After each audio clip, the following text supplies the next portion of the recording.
Okay, èèyàn wa pé ẹ kálẹ́ o, àtúnkàbọ̀ sí ìkànnì wa o. Ṣé èní lọ dáadáa lọ́dọ̀ yín? Ẹ kálẹ́ o bàbá wa. Ilé kọ́kọ́ comment bàbá mi Daniel Adéyẹmí. Ẹ káàbọ̀ sórí ìkànnì wa bá wa dọ̀kú kí àwọn èèyàn wa pé kọ́ máa bọ̀ pé a ti bọ́ sórí agbami ètò báyìí o. So mo fẹ́ káwọn èèyàn máa rí bá ṣe máa ń set up, la máa ń prepare fún program kò easy. Gbàdúpẹ́ fọ́lọ́run. Ṣé èní lọ bó ṣe jẹ́ kó lọ ní ọ̀dọ̀ tẹ̀yìn náà? Mo kẹ́yìn ará ilé o, Mr. Ọlárẹ̀wájú ẹ kálẹ́ o. Èmi náà ni àbúrò yín o, ẹ kálẹ́ o. Mo kí ìyá mi ẹ kálẹ́, ẹ káàbọ̀ mà, ẹ káàbọ̀ ẹ káàbọ̀. Mo kí gbogbo ọmọlé, mo kí ará ìta, mo kí gbogbo wa pé báwo lè ní ṣe lọ. Ẹ jẹ́ ká tún bára wa sọ̀rọ̀. Mo kí ẹ̀gbọ́n mi Yẹmí Fátókè ọwọ́ mi lókè o. Ṣé bọ́ ṣe máa ń ṣe lẹ́kọ̀ọ́ nìyẹn? A ní ọwọ́ ẹ lókè, gbọ́wọ́ sókè. Ọlọ́run ní jẹ́ a ṣẹ́ra wa o.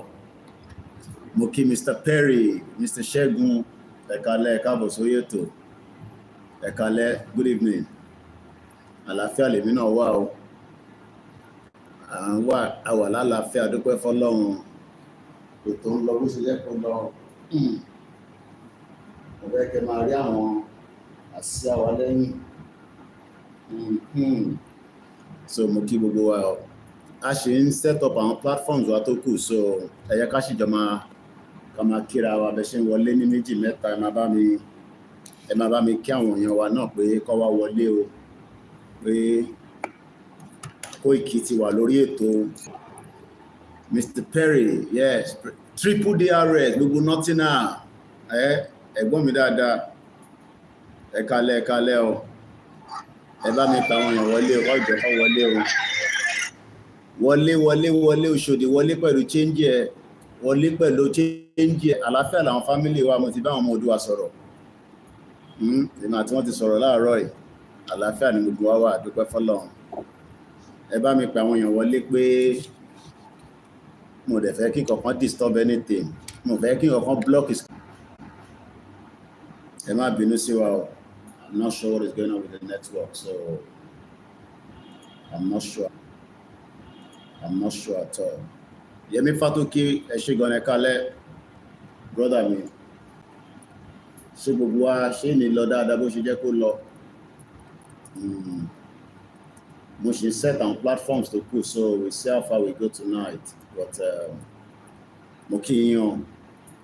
A ti wà lórí Instagram live, a dẹ̀ ti wà lórí YouTube, méjì la máa ráyè lò lálẹ́ yìí. Tí bá máa fún yín ní problem, a wà lórí Twitter. Máa fún yín ní problem, a wà lórí Twitter. So other platforms as well. So I see how far we go tonight. At the moment, everything seems to be going well. So mo kí gbogbo alẹ́ nǹkan sí pé welcome once again to the broadcast. While we are still gearing up, in case the network can allow, Mr. Ṣẹ́gun mo kí ẹ kálẹ́. Mo kí Professor Akitoye, Aki Dr. Sunday Igboho, kí àwọn team wa náà lọ́tún lósì, working back to back. It's not easy. Kò easy rárá. So I'm still waiting for the Facebook to kick in. Ocean load. I'll see what is going on. It says, all right, let me connect this to the router. So Network Africa is a complete different ball game entirely. But what can we do? So I think we're live on the Facebook at the moment as well. So good evening once again and welcome to the channel. Let's sit at the center. So mo kí gbogbo alẹ́ kan sí. Mo kí brother mi Rẹ̀mí official. Oní ò tí marry. Kí ló ṣẹlẹ̀? Báwo lè ṣẹlẹ̀ ni? Mo kí gbogbo alẹ́ kan sí. We're still having problem with the Koikimedia YouTube. Not sure what is going on. So currently we're live on all the channels. We'll go live on the Twitter in a minute, and then we can start the program slowly. More charge your phone here, so we'll see how far we go with this phone. At the moment, I believe we are almost set to go. So while we are just into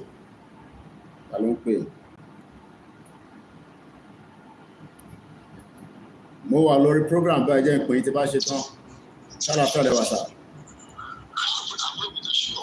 ṣàlàfíà lẹ́wà mo ti wà live lórí program ṣe fẹ́ bá wa sọ̀rọ̀ bí méjì mẹ́ta káwọn èèyàn tẹ̀ kọ́tẹ̀ mọ́ tó ń ṣe kó má yẹ pé mi nìkan ló máa ń gbọ́ pé Nàìjíríà ò ṣiṣẹ́ ṣe máa bá mi sọ̀rọ̀ ṣe máa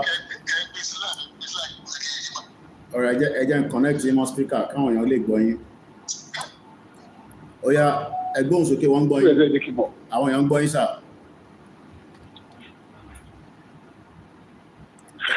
Go ahead. Kálẹ̀ Bisakoiti. Kálẹ̀ sà. Odò àgbẹ̀ bó ṣe ní ọkàn rere fọ́mọ Yorùbá. Mo súre fẹ́ tọkàntọkàn. Torí tọmọdé bá wà tó jágbóró èèyàn tó máa ń ṣe tí bàbá tó yẹ kí bàbá ṣe bàbá láti bàbá ní ẹ bàbá mi kalẹ̀. Ẹ ṣe gan ni sà. Ó ṣe mí láàánú fọ́mọ Yorùbá gidi gan. Ó ṣe mí láàánú gidigidi fún wa. Ibi tí mo wà yìí láyé tí mo wà tí mo ti ń sọ̀rọ̀ lọ́wọ́ yìí mo ti pè ọdún yìí lálẹ́ gbogbo nǹkan tó ṣẹlẹ̀ bó ṣe lọ nǹkan tó fẹ́ ṣẹlẹ̀ bẹ́ẹ̀ ìfàṣẹ̀mẹ̀ bí báwọn èèyàn tọ̀ gẹ́gẹ́ etí àti tí mo tó ń ṣẹlẹ̀ kò sí nǹkan tó ń bá Yorùbá rírò ọ̀rọ̀ owó nìkan máa ń fẹ́ bẹ́ẹ̀ kó wó ni wọn àti èkíà gbẹ̀yàn bá lóńdó wọ́n pààyàn ní Èkìtì o wọ́n pààyàn lógùn state o wọ́n pààyàn Lagos state o kò kọ́ ọmọ Yorùbá o wọ́n ti bí pé everybody are corrupt Yorùbá adíṣẹ́ ṣe tí bá báwọn èèyàn sọ̀rọ̀ pé nípa movement tó ń lọ lọ́wọ́lọ́wọ́ yìí response wọn sí mi ó ní sí nǹkan máa ń bá wọn jà bàmá léṣọ bàmá bá wọn jà káì bọ́ni ẹ tó fẹ́ ṣe ìwé káì báyìí káà fẹ́ ṣe nǹkan tó ń lọ ní wọ́n àti ẹ̀fẹ́ gbá bàbá ẹ̀bí ẹlẹ́jàre gbogbo ẹ̀ scam mi. Tó pàmílẹ́kùn ojú pé òkú pọ̀ ní àlàyé pọ̀ ní òkú. Tó bá dé tán ẹlẹ́bí ẹ̀ pé wọ́n á lè sọ wọ́n ń sọ náà máa ní wọ́n ń sọ. Ṣọ́ọ̀tù bá pẹ̀lú pé sítọ́lẹ̀ tàbí kókó ẹ̀bẹ́ẹ̀dì àbí ìyàwó ẹ̀gá fẹ́mọ́ ẹ̀gá. Because nígbà tó bá fetí bọ́ọ̀rù nǹkan tí wọ́n bá gbọ́ rí wọ́n ò tí mọ̀ fógun ti yíwa fógun ti wọ̀ wá. Yorùbá tó pa mí nígbè nìyẹn o. Èmi kí ni sọ̀rọ̀ lọ́wọ́lọ́wọ́ rẹ̀ kí ni sọ̀rọ̀ lálẹ́ àápò lé 1,200 naira in my pocket. Alẹ́ kò sọ bẹ́ẹ̀ nílé mi kò sí tá máa jẹ ṣùgbọ́n ọ̀rọ̀ Yorùbá jẹ́ mi lógún ju òun tá à ń sọ yìí lọ. Ó fi gàrí máa bù ṣe. I have a lot of challenges ahead of me. Ìtòrí challenges tí mo face ìdílé sọ mí dà kí Nàìjíríà constitution sọ mí dà kí máa lérò pé torí ibi tó pa mí irọ́ o. Wo reality láti 1954 táwọn náà ti bẹ̀rẹ̀ ìjọba bó ṣe ṣe wọ 1964 ní tó ṣe kò tẹ́lẹ̀ mẹ́lẹ̀ ni. It is the foundation tí Nàìjíríà built on. Kí ló ṣe mo foundation yìí? Ọbásanjọ́ kò tà nígbà tó gba ìjọba military after tata mọ́tàlá tán. Ó sọ pé ẹ̀ di federalism. Bẹ̀tà Fúlàní sọ pé quota system wọn lẹ́gbẹ̀ẹ́ kò reject ẹ̀ pé àwọn wà lẹ́ privilege àwọn láti fún ẹni privilege lórí education lórí igbá those are the conditions. Bàbá àgbà wọlé o wọ́n utilize ẹ̀rọ pé universal primary education wọlé to utilize káwọn àwọn ajẹ́ beneficiary rẹ̀. So kí lè fẹ́ fàyọ gbogbo tá a ṣe wẹ̀wò billions tá a ti waste lórí gbogbo àwọn projects láti educate àwọn Fúlàní Haúsá ká fi lè papọ̀ ká fi lè level up ká fi lè dẹ́kun pẹ̀lú kò sẹ́tí òní who are represented. They refuse to take it. Motive the driver is at what Sadara said. Their professors, their doctors, doctorate, degree, medical doctor, engineer, name it. They are a willing tools to the Lord. I'm not a willing tools today. Now, our dosalist tẹ́lẹ̀ pẹpẹ ọdún ká sọ pé ìdosalist lẹ́yìn Kánò kàlẹdẹ ó máa dárúkọ Èkó, máa dárúkọ Ìbàdàn, máa dárúkọ Oǹdó, máa dárúkọ Èkìtì, máa dárúkọ ọmọ ilẹ̀ Yorùbá ṣá. Àwọn lecturers tó dáa jù tó kó wọn ẹlẹ́kọ̀ọ́ tó fi di kẹ́dà ní àtàwùsà Fúlàní. Adédọ̀ from Èkìtì, Ògùn State, Ọ̀yọ́ State, Ondo State, and Lagos State, and Kwara State. Ó lè kó orúkọ tó gbélé wá sí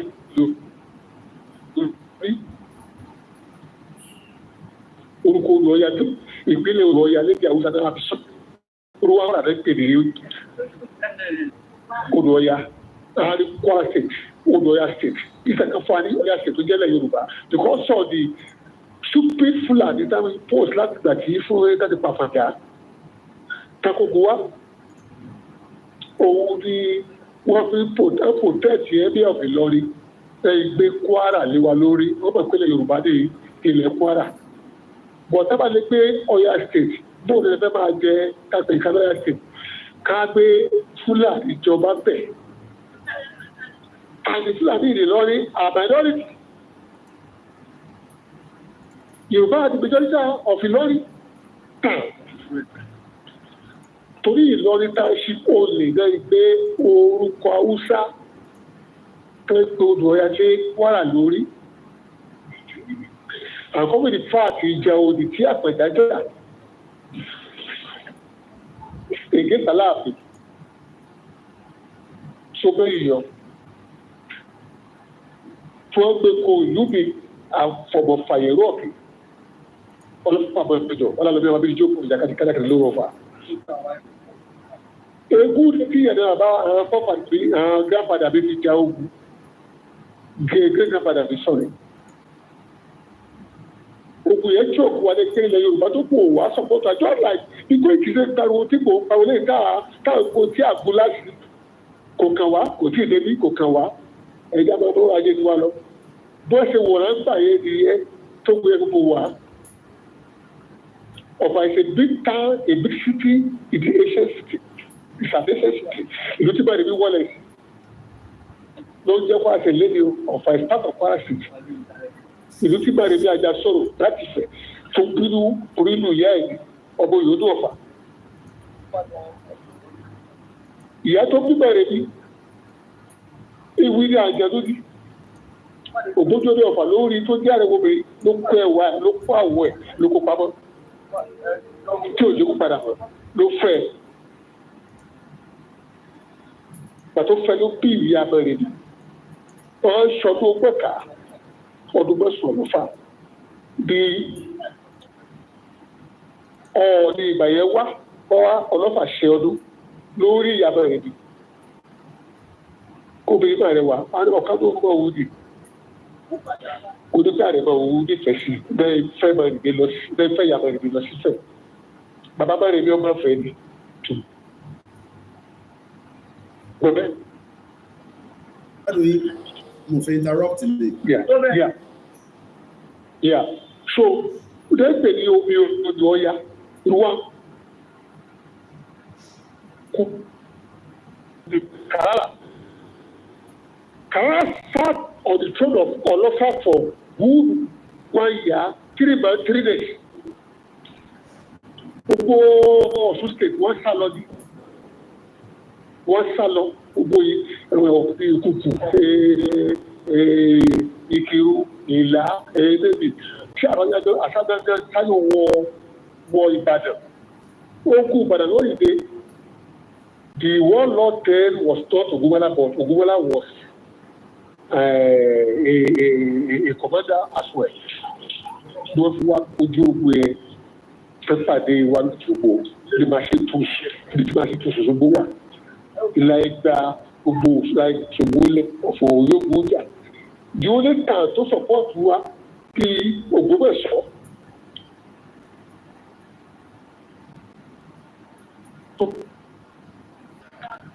tó láti wíìlì ogun yẹn káfílẹ̀ Fúlàní wọlé bàkàrà pọ̀ beheaded peter beheaded náà pa sí wọ́n ń pèrè kéré ẹ̀gọ́kàrà kí ló fà it's along the Gosùn road to whoever do offer so kábọ̀jẹ̀ kọ́ ọkọ̀ ọmọ Yorùbá nǹkan ti ṣe wá ẹ lọ kọ́ ṣe Yorùbá lára Ọ̀fà wọ́n fà sọ̀rọ̀ kó àti ìtọ́ ẹ̀kọ́ àwùsọ òní sáàbò pàtàkì ẹ̀fẹ́ jẹ́ sẹ́ríkì alápàtà lọ́fà tẹ́lọ́bá kábíyèsí àná ọlọ́dìpẹ̀kú àríwájọyè ìgbóòdẹ̀ ṣé ìgbàdédé ní iṣẹ́ ẹ̀bá olóyè alápàtà wọn náà bá gold kí wọ́n ló ṣẹlẹ̀ sọ́ọ́dí kẹ́bẹ̀ pẹ̀rẹ̀ rí sọ́dọ̀kọ̀ rẹ̀ ẹ̀rọ fẹ́ ilé ìtàwùsà ní orí ọ̀bùsì kí pàtàkì wọ́n sì pẹ̀lẹ́ àbá tàlẹ́ àbá sálọ́bà kí ìlú òwò darí Ọ̀fà òkè fáàn gbàgbẹ́ pé òun di olórí ìlú yìí ẹgbẹ́ bá ní tẹ́tí bẹ̀rẹ̀ yẹn bẹ́ẹ̀ ló lórí yìí níbẹ̀ onírògbòrò pé ìlú tó bá ti pẹ́ ìlú ọ̀tẹ́ wọ̀ ẹ̀tù lábẹ́ ẹ̀mẹ̀ bẹ̀rẹ̀ yẹn ṣòwò yìí lọ kò gbọ́ wọn láyè kẹ́ establish bí òde ká ní sábó lọ́fà o ó dẹ̀ máa ń sọ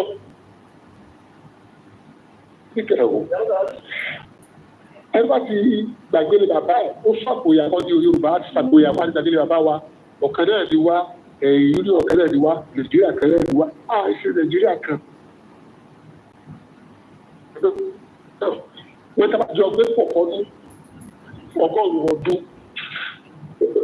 ìgbà tí kò bá ṣe é ṣe kábàá lọ́tọ̀ ọ̀tọ̀ á ti gbàgbélé Nàìjíríà ti fún 2014 ṣùgbọ́n ètò ìfàsọ̀bù wá lójú lọ́dọ̀ àti tó sùúrù sí ìgbà tó wọ́n bẹ̀rẹ̀ kó ti ṣe kílẹ̀ ìpínlẹ̀ tó fẹ́ ti ẹ̀jẹ̀ ká jókòó lórí pé kọ́fẹ́ tó ṣe gbà yẹn wá ṣùgbọ́n ẹ̀rù tó pọ̀ ó kó rẹ̀ fẹ́ jà fún second time lórí sùúrù ìgbà tó sùúrù bẹ́ẹ̀ ti jẹ́ ló kó o ṣe làákàyè káàdì kó ṣe Nàìjíríà kálukú máa lọ́lù ẹ̀ àbí kẹ̀ tó bá bẹ́ẹ̀ ṣe kó fẹ́ sílẹ̀ kó ṣe kó tẹ̀ wà káàdì yẹ wọ́n bá fi làgìrì tó bẹ́ẹ̀ lọ kó máa lọ láti ìlú bá máa rọrùn ká fi yẹjú ẹ̀ pé òfin yà wà pé tó bá ti fi làgìrì kò sí pàǹpọ̀ kájà kálukú aráàlú lè ti kálukú sọ. ẹ jẹ́ ń bí láwọn ìbéèrè kan bàbá mi yẹn ṣe kí Yorùbá là ń ṣé ń gbọ́ mi mo fẹ́ tọ̀ bí láwọn ìbéèrè bíi méjì kan látara wọn. sàn kankan ẹ ní àwọn ọmọ Yorùbá ní Yorùbá nation yẹn pé scam ni kí nìdí tó ṣe ń sọ bẹ́ẹ̀. wọ́n sọ ọ̀pọ̀ ní scam ìdí náà sọ ni pé ìyá ti block brain wọn their brain is blocked within Nigeria what do you call it sovereignty. All they want now is what to put food came up in their pocket. Wọ́n fẹ́ gbọ́ ìyàtọ̀ tó jù yẹn lọ. In fact, out of 100, mo lè pe 30 ló nílẹ̀ síbi. Mo lè pariwo tó pé ìka máa bọ̀ ẹ̀yin ọmọ ẹ̀yìn ẹ̀ máa ń sùn ẹ̀yìn wáyà ẹ̀ máa ń sùn. Ìka ti dé o, báyìí bàbá ẹ̀ lọ́jọ́ kọjọ́. Kété nítorí tí bá ti kọjá náà kò bí o sì yẹ bọ́ ẹ̀ sẹ́gbẹ̀dẹ̀ kí mo sábẹ́ ilẹ̀ Sunday gbowó dẹ̀ ní òun bàbá mi. Ní ìrí tẹ́gà bàbá tí ẹ̀ bá ti jọba ìjọba ìbá ìjọba aláàbíjẹ́sì ẹ̀ẹ́dọ́jọ́ tó ti lé lórí àpèrè yẹn bàbá ló máa pè I have tried to call CIS bàbá ní èdè àìmọ̀ tó bójú Sunday lọ ṣùgbọ́n ẹni bí ò gbà bó bàbá bó ṣe bá ọ bí o ní owó ẹ̀bùn bọ́ gbọdọ̀ yẹ ní àbúrò bó ṣe bá ọ. Ìgbà tí wá ẹ jẹ́ kí n bi yín ìbéèrè kan náà. Ẹ jẹ́ n bi yín ìbéèrè ẹyọ kan sí kí n tó yọ̀ǹda yín. Ẹ ṣé gan ni mo mọ̀ pé plan pé ẹ fẹ́ bá wa sọ̀rọ̀ but màá bá pè é ní ọ̀la lẹ́yìn ìgbà tí bá parí program lọ́la màá pè é. But ìbéèrè kan tó kù tí mo fẹ́ bi yín ni pé ṣé àwọn ọmọ Yorùbá tó wà nílé nísìn ṣé wọ́n tún ronú pé ká lọ dìbò ni àti pé tá bá dìbò kí ló máa ṣẹlẹ̀ lẹ́yìn tí Tinubu bá ṣe tán lórí ìjọba? Èyí tí mo lè fi dáhùn yẹn ni pé wọ́n rí gẹ́gẹ́ bí pé gbogbo tá à ń ṣe ìṣọ́gun yìí kò pọ́sibù fún láàdé ìgbà kò sọ́nà. Ẹ̀wọ̀n ẹgbàgbé ǹjẹ́ wọ́n fún yín ní indicator reason tó ṣe sọ pé kò possible? Àwọn tẹ́ ń bá sọ̀rọ̀ yẹn ládùúgbò àbí àwọn tẹ́jọ́ engage tó máa ń ní pé kò possible. Kí ni reason tó ṣe máa ń sọ pé kò possible? Because ṣe báwọn àwọn Buhari náà ti ṣe kú rí tó padà wá ṣèjọba alágbádá. Kí ni wọ́n ṣe wá ń sọ pé lẹ́yìn ò possible? Àwọn orí àṣìṣà kọ́ ṣùgbọ́n rí pé wọ́n ti ṣe bí wọ́n ti fọ́kọ̀ kájà wá síwájú àsìkò yìí. Ìjọba tá a bá sọ̀rọ̀ yìí àwọn ọmọ 1980, 84, 85 ètò àgbàjú tó dàgbàjú wọn ni bíi 78, 79, 80 sọ́fà fún yẹ́bi tàbí 60. Ṣùgbọ́n tẹ́bi 60 àti àwọn orí wọ́n tún wá ṣe kí ní fún wọn tí Koikimedia. Wọ́n sọ òwe ìtẹ́tọ́ àti ìdọ̀tí àpá àpapọ̀ wa tó ṣe Minister of Education. I forgot his name. What of Itriko Nigeria education syllabus? Wọ́n fẹ́ káwọn ọmọ wọ̀nyí máa ka history. Ṣé àkáwọn ọmọ àti sílẹ̀ nìkan tó ṣẹlẹ̀ sẹ́yìn? Bí ká ti bẹ̀ kápọ̀. Would have been a big impact on our transmission at the moment, but we can only manage it. Mo kí bàbá mi JP ẹ ṣé gan mo dúpẹ́ ẹ kú gbogbo gbà. Mo kí gbogbo ẹ̀yin èèyàn wa bí ẹ ṣe ń darapọ̀ mọ́ wa mo fojú pa yín rẹ́ mo tó bẹ́ẹ̀. Mo kí Mr. Adéwálé Abdulwasiu, Mr. Ayinde Kamorode, mo kí Igwe James, Mr. Lukman Kilani, mo kí yín. Akínládé Akíndeméjì, mo kí ẹ̀yin náà. Bàbá wa Fọlábí, mo kí yín. Mr. Peter Aládé, mo kí yín. Kim Romeo, any audio is poor. Ẹ bá mi confirm, is the audio okay now? Ẹ̀yin tẹ́ wà lórí Facebook, orí Koikimedia. This is what is connected to the laptop. So let me know. Mo ń bọ̀ wá kẹ́yìn tẹ́ wà lórí YouTube. The YouTube is bouncing in and out. Mo kí Mr. Ọlá Mike, mo kí ìyàwó Ọmọtọ́ṣọ́ Ọláwùnmí, mo kí Prince Adébáyọ̀ Shitu, brother mi Clement Solomon ní Koiki. It is a time to declare the Yoruba nation with all over Yoruba city, villages, town. Please, I like you so much, people. So discourage now. Thank you so much for your support. I believe that's a Biafra just encouraging us that we should not, sit back. Well, we will not be sitting back, and that's why we are doing what we are doing. And I guess that the Biafra are pushing just like we are pushing. I hope that when we are coming out on our own rally, you all also might be doing something on the other side of the Southeast so that we can shut down and and strangulate the system. That will be very good as well. Monique Mayo ilẹ̀ ni mo ní pé kí n fi sílẹ̀ èyí tí ẹ bá mi contribute yẹn náà torí network yẹn ó ń bounce in and out. So àfi tó bá yẹ pé tó ní nǹkan mi tẹ̀ fi bá wa add mọ́ ìtẹ́tí sọ́sà.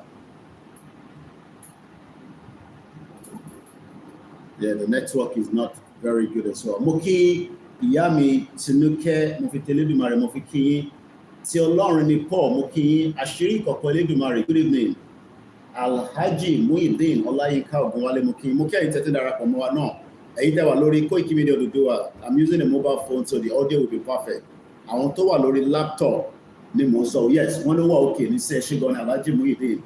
Àwọn tó ń wò mí lórí screen tí ó ní máìkì, ẹ̀yin tó kù orí fóònù ẹ̀ tí ń wò mí. So mo kí ẹ̀yin ọmọ Yorùbá o, mo fi kíkí tí ìtolúkálukú wa bá gbàgbọ́ gbogbo àná la gbà fún everything, whether you are Muslim, Christian, or a traditionalist, it does not matter. Yoruba people, we are very reserved when it comes to religion. Then I want to take us to development of where we are right now. Many questions is coming up. Koiki, where are we? I am not the only media, but many people believe that as Omo Konti Odon Fikewa in this movement that is dedicated, I tend to know a lot. Yes, I know a lot, but there's little I am allowed to reveal to you. I don't have a date for the rally. I know that the rally will be coming. Baba Akintoye confirmed that again on Saturday when I was with him. It is not going to be long anymore, I can tell you that, but I don't have a date. So, Mokei, and then we will kickstart the program. Please share the program. Invite others to also participate. Nigeria is going through a lot, and it is about to shut down at some point because 51 people were killed in Plateau State again.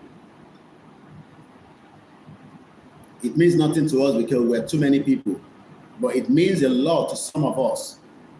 Iṣẹ́ wa fúnlẹ̀ wa forílẹ̀ ibi wa kàgbéga kàgbéga kàgbéga falérí ìgbàgbọ́ wa ni pé bàtì bẹ̀rù la bọ́ mọ́ ká ṣiṣẹ́ ká ṣiṣẹ́ ká ṣiṣẹ́ ká jọlá ìṣọ̀kan àtòmìnira ní kẹjẹ ká máa lépa ìtẹ̀síwájú fọ́pọ̀ ire àtòhun tó dára.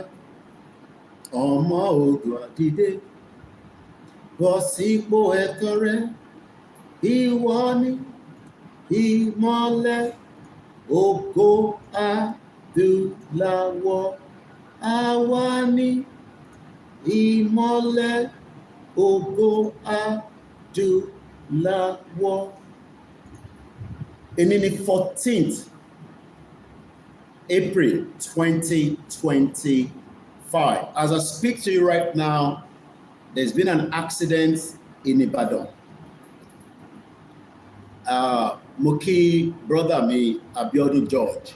We have a lot of independent reporters that send me authentic, organic news. So if you wonder how I know what is going on across Nigeria and around the world, I have a lot of freelance, and some of them I'm not paying them for the service, but it is important that we also, give them the credit.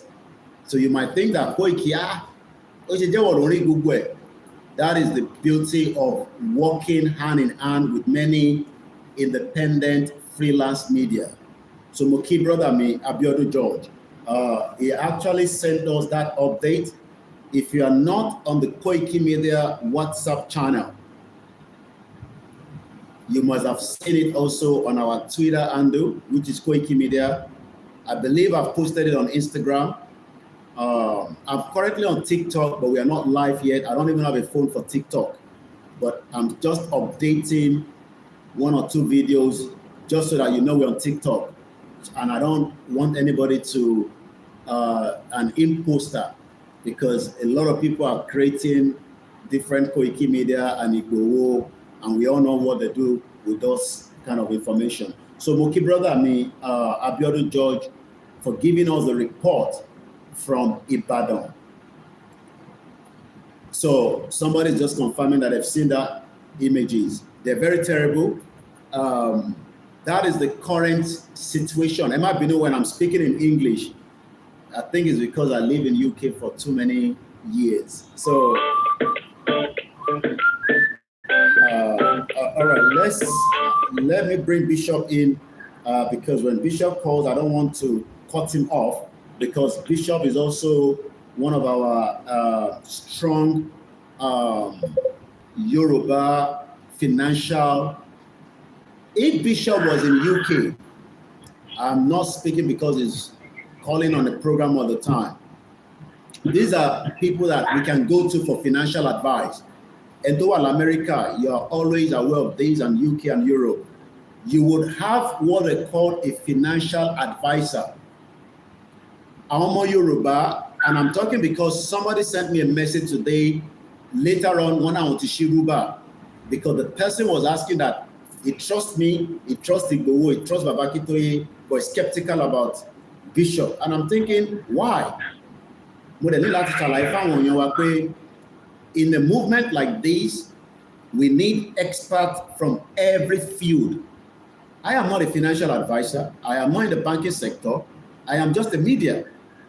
We need people that are expert in every field, and those fields will then be working with Babakitoye. But some of the problems, some of those experts, only expertise, they want to be independent, but they don't want to take Babakitoye order. And that means that the little one that we have, like Bishop and many other like that, we need to encourage them. We still need more people like Bishop. Yes, it's a private business. There's nothing wrong in that. About that country, I will run a private business, but right now, I can run a private business. Nobody can stop me. And I can promote that to Yoruba people. But a lot of Yoruba people have been very biased, especially with the Yoruba.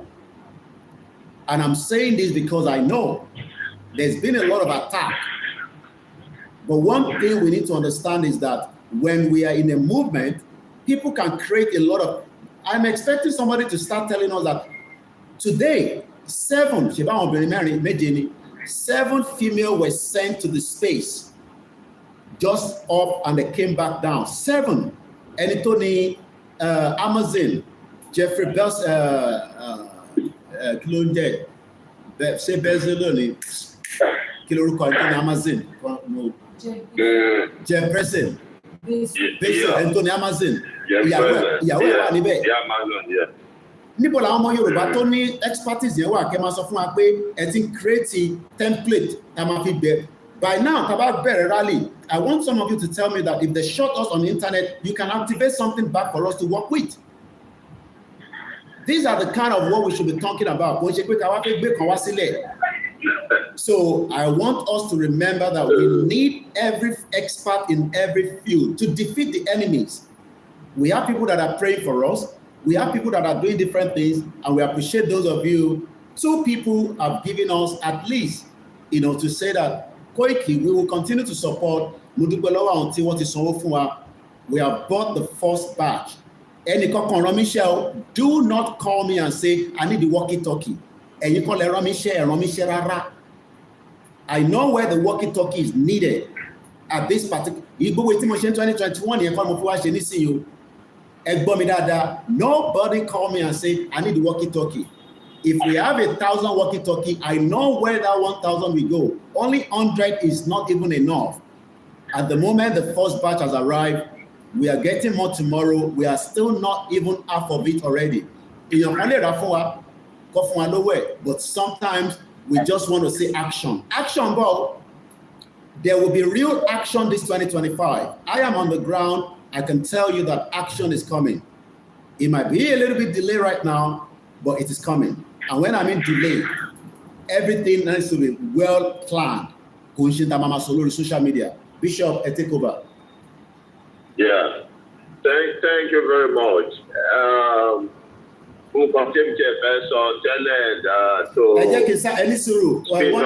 Bishop, why are some of the old-based media not talk about the mega rally? Let me put it out again. Oloyegbowo told us more than 2 months to 3 months ago in a meeting, all the medias were there, that there's going to be a mega rally. Again, Babakitoye confirmed it on the Yoruba world media on the 5th of March while I was in Africa. Mo recorded, mo modate lórí 5th of March. Prior before that, Babakitoye has been telling us. So táwọn media tó kù tó bá promote rally, I cannot speak on their behalf. Ẹ̀yin tẹ́ lọ ń gbọ́ wọn lẹ́ máa béèrè lọ́wọ́ pé kí ló dé tó promote rally. Táwọn ní option mi, ṣé akọ máa ṣe YouTube video ó yá Tinubu ti yàgbẹ́ sára Fúlàní ti pa wá, ìyẹn la máa fi gba Yorùbá nation. Èyí tá fẹ́ fi gba Yorùbá nation gangan la wà lẹ́nu ẹ̀ báyìí. Nǹkan kan dẹ̀ ló máa lead sí nǹkan kan, àfi máa fi gbogbo ẹnu sọ̀rọ̀ tán ni. And wọ́n dẹ̀ ti wọ́n ní mi pé kí n wà very, because this is the biggest platform. Kò ṣe pé mo fi ń dẹnu, Yorùbá world media is big, but this platform is important because gbogbo tí mo ń ṣe DSS, gbogbo wọn ló monitor ẹ̀. So, and I've been told by, you know, the people behind the scene that I should make sure that when I'm talking, I decode a lot of things. So the because we can't give everything out. If I give everything out, the enemies will be there waiting for us. In your context, and show walkie-talkie. Say soldier no can show walkie-talkie. Bishop, okay.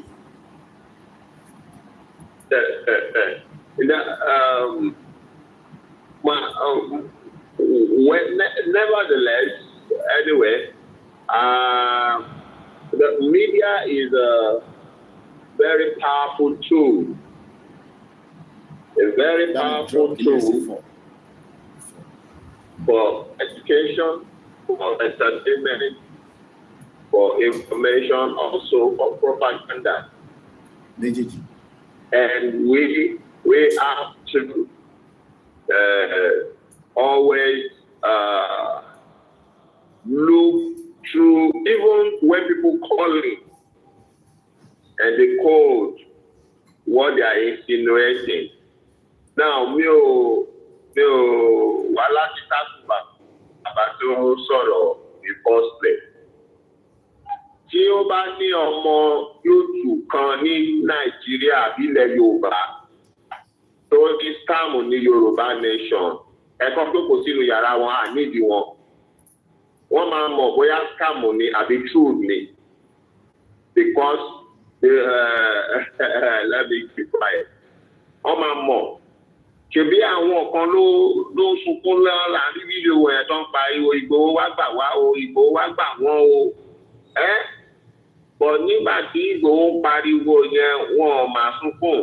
Ìgbòho was attacked, gbogbo wọn máa dákẹ́. Àwọn kan tẹ̀ tó criticize Ìgbòho nígbà tó gbọ́ pé wọ́n mú wọn sí bẹ̀rẹ̀. Àwọn ló ń sunkún Ìgbòho wá gbà wọ́n ti fẹ́ pa wọ́n tán now. So if there are any youth who is a Yoruba saying that Yoruba nation yẹn calm ni wọn nígbàgbọ́ nínú ẹ̀ mọ́, we don't need them. They should stay wherever they are. Then one must believe in Yoruba nation yẹn very soon. Ọdún yìí náà ni. So we don't need that advertisement. What our people need now is sensitization. Something is coming. And you need not to live in denial. You are working and take charge of your environment, your community, your streets. You know, àwọn tó wà lẹ́kọ̀ọ́ lọ sógun ṣe àwọn tó wà lógun ṣe kò lọ sí Ìbàdàn àwọn ibi tó wà ló máa wà. But then you will take charge. All of you will take charge. And number two, wọ́n ti kọ́ lé yín. Téyín bá pé méjì péré tó bá lè san egun, very useful. We don't need much crowd. Like they are nǹkan tá fẹ́ ṣe kì í ṣe what they are thinking. Wípé wọ́n fẹ́ ṣe rally tó kọ̀kúra wọn jáde. So ọlọ́pàá tún kì í wọ́n pa àwọn èèyàn dànù. Túsá wọlé. You thought that's what they want to do. Go on for your Yoruba now. It's not a play rally. But we are rallying. And the rally that is coming is 100% rally. I'm saying that it's 100% rally. And you don't need much of your crowd if you are not coming out. If it's few people that comes out, those few people that comes out, they know what they come out for. And they obey instructions. That you claim, that you see, and that the entire citizen of Ukraine on the board one house, simple land, tí gbogbo àwọn ìlú tó wà ní agbègbè wọn ni. Àwọn kéréje tó jẹ́ ajagun lórí sínú ìlú pẹ̀lú pẹ́sidẹ́ntì wọn tó ń bá ìhó Russia pa Russia ò pa gbogbo wọn tán o wọ́n ní negotiate báyìí wọ́n yẹn pa Russia náà lẹ́nu Russia kọ́ làwọn náà pa Russia padà 50-50 lógún ẹni tí tó ẹni tí ọmọ ní ẹni tí kìnnì kan bá ti ló máa rẹ̀. So we are not scared of any we are not scared of what Nigeria can do or what we get. Everything about Nigeria is understood. Nobody is undermining Nigeria. We know Papa Nìyàn ni wọ́n. So but they are going to mix the water lélẹ́yìí. Àkùdé tó jẹ fún ìdè ni ó máa jábọ́ sínú ẹ̀ náà ni. We're gonna be careful what we are saying, but we are promoting and sensitizing our people that something is about to happen, and we don't need any infiltration of information to bring down the morale of the people. Something is about to happen. People must get ready. If there are anybody níbikíbi tó tọ́ bá gbogbo YouTube ilẹ̀ Yorùbá is not a one entity. Táwọn rí ìdè náà rí ìdè mọ́ YouTube mọ̀ káàkiri àkiri gbogbo ìlú wọ́n tó count Yorùbá state about 8 Kogi Kwara gbogbo ẹ̀ wọ́n dìkó about 8 states ṣé gbogbo olùtú yẹn ṣé wọ́n ní association wọ́n ní náà. Ọ̀dọ́ ṣe àwọn obìnrin àwùjọ ìmẹ̀ ìmọ̀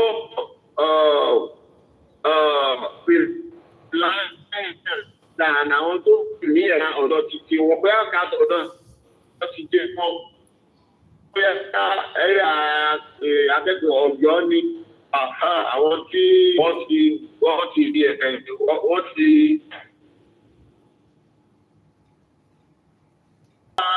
Part of you can't unilaterally say you buy youth.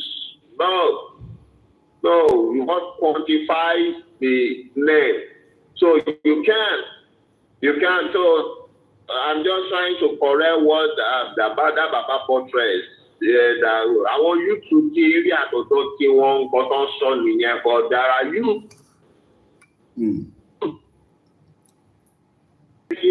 But the future is so dim and dark for a lot of youth. And when I'm talking about youth, I'm not even talking about those under 20.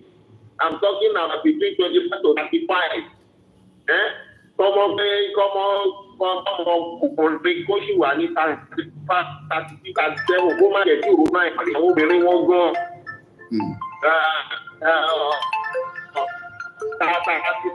Something Yoruba marry and you don't know if there's something wrong. What you tell them, and because and it's not their fault. There's no essence. Bishop, ẹ jẹ́ kí help yín níbẹ̀ yẹn. Sister wa kan àwọn wà ní ṣé ń gbọ́ mi Bishop. They can't hit 3 square meals. Ẹ jẹ́ kí help yín ní nǹkan tẹ́ ń sọ nísìn Bishop.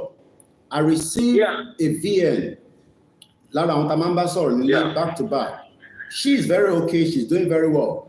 Wọ́n ní àdúgbò àwọn èèyàn mú wá dijọ́ kejì owó táwọn expect táwọn bá ti gbowó yẹn àwọn bá gba fóònù wọn padà. This is what is happening in Yoruba land today.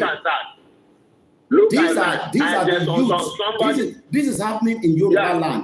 People are taking their mobile phone to go and get food. Tó bá ti wá dijọ́ kejì wá lọ gba fóònù yẹn padà àbíjọ́ kẹta ẹni àwọn record yẹn. This is happening. This is a VN I received today. Ẹgbọ́n sókè Bishop. So tí àwọn èèyàn bá wá declare wípé kán jáde kán irú àwọn èèyàn ò ní jáde ṣé irú àwọn èèyàn ò ní jáde ṣé I don't know where the person is getting his own information. Maybe àwọn tó wà ní oko tí wọ́n dẹ̀ ṣe ìjẹ́ pákéjì Fúlàní ò ti ka wọn mọ́kò tí ò ti gé wọn lápá wọ́n ṣe rí iṣu owó jẹ páké wọ́n sì lè lọ sílé kábíyèsí wọ́n ṣẹ̀ṣẹ̀ ìjọba tuntun ní lọ́yọ̀ọ́ ebi kábíyèsí wì èsè àwọn apá màálùú kan pa wọ́n ṣe yẹn enjoy ẹ̀. So Yoruba, the people behind Yoruba nation are highly sophisticated, intellectual Yoruba people. Not all these shenanigans that you see on the media. And people should get that to understand that.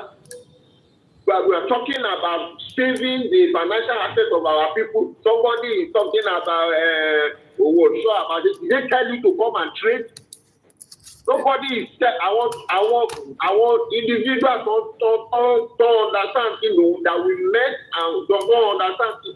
Many banks are now opening up because only us cannot transact Yoruba. We now have many banks, many investors opening up. Tó bá ti sá kókó yẹn, tẹ́ bá ti ń gbọ́ jìnnìjìnnì yẹn, ẹ máa wá báńkì, tẹ́ fẹ́ gbówó yín pamọ́ sí, àárí nígbà yẹn. Bóyá ní tẹ́ bá gbọ́ gbàgbà níta.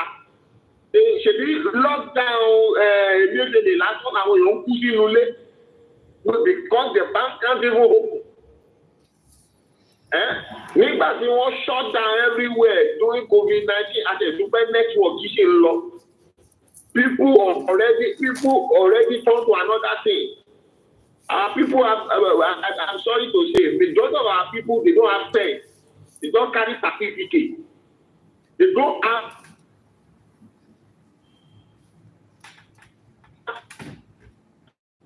six ladies, women among them to speak. We have a Yoruba man who is a staff in United NASA. The old man is retiring. He's looking for Yoruba youth that may be interested, that he will coordinate them and just impart to them. Nobody. So what we want to be hearing is it's on 2480. When Oyo was this, when Oyo was that. Is that the same now?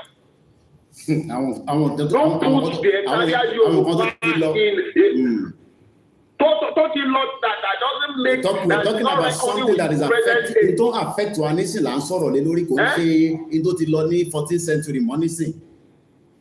Odidi ọba Ọ̀yọ́ tó jẹ yẹn, the throne, the original throne of Ọ̀yọ́ gbogbo. Did they know that the throne is in England? Òyìnbó wá bí ó gbé. In different ways or different format. But one thing you need to understand is that Nigeria has become a country tí kò ní value for Yoruba people. It might have value for the rest of the indigenous people, but it does not have value for, I'm trying to get it back properly, and I'm trying to work. Kò sí. Okay, are we running to Koikimedia? To Koikimedia, is there a backup? The WD. Okay, the WD is on. Okay. Should WD lele to all screen me? I think so. Yeah, I think. Yeah. Normally, man prefer Koikimedia. So, what I'm trying to explain from the millions of Yoruba people in Nigeria, yes, you might make it out of Nigeria. There's no doubt about it. I will not sit here and tell you that you will not make it out of Nigeria and you don't have to travel out of the country. Or possible. It is very, very possible. You know why? Because Nigeria is a country where you can sleep tonight and wake up the next day and you can make it out. However, go and look at the past people or generations that one way or the other, they just become lucky and become financially stable. Àṣẹ tó wà lẹ́nu wọn táwa ní wọ́n ní àṣẹ kankan mọ́.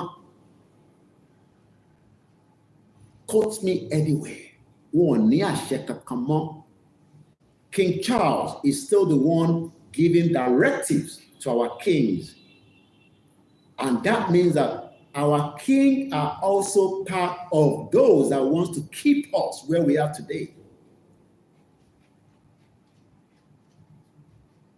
Àwọn ọba wa wà lára àwọn tó fẹ́ jẹ́ ká wà níbi tá wà lénìí. They are not ready to let us go and let us become until Elédùmarè sọ pé a máa di gangan. So you can see that we are not fighting Fulani Egile, we are fighting our kings. Àwọn ọba wa wà lára àwọn problem.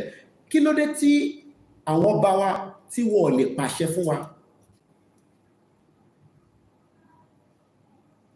Not every one of us can be trained to fight back the enemies. Tó bá mọ bó ṣe yìnbọn, they can train you. Within 2 weeks, you will be able to carry arms, and we will go into the forest well prepared with our local charms and the normal technology of today with the bulletproof and everything, and we will equip ourselves with the night goggle, and we will hit the forest and kill all the enemies. But our king doesn't want us to kill them because they are part of the game. The Yoruba kings are part of the game. To keep the Yoruba people, how can Osun State have a gold? And our Osun State, just because we are Yoruba, but Osun. But how come the Osun indigene, as of today, are still living in poverty in a state that has one of the best gold in the world? Does it make sense? That is part of the agenda that our kings are working in conjunction with the Europeans, Britain precisely, and France, Germany, and the rest of them. So ìwọ tó wá jẹ́ ọmọ Yorùbá, and you are now thinking that you want to survive in Nigeria. Yes, you will survive, but the chances are extremely low. So this is why the fight to get and regain back the true Yoruba indigene, the true Yoruba freedom is to fight the king, fight the colonial masters, and destroy everything that they projected on us so that we can become free forever. That is what we are doing. This is not about the election. We're not talking about the election now. We are talking about to destroy the last empire that British created, which is Nigeria. We gotta destroy it. However you want to talk about it, look, Britain destroyed our life for 110 years of the amalgamation. We gotta destroy that thing that they created, that monster, that needs to be destroyed. And that is the only solution. So if you are now saying that, oh, no, I'm not going to be part of it. Well, two things is that you will either survive, but your life will be cut short. A lot of video to post just today in Ibadan. I mean, accident happen around the world. Watching that video for a minute of seconds, I was expecting to have seen emergency right there. Even if the person died, they still give the person dignity. People die in the UK that I lived for 27 years, and they don't even want you to take the picture of the dead. That is how we preserve the dead, because we believe that the last thing the family wants to see is that,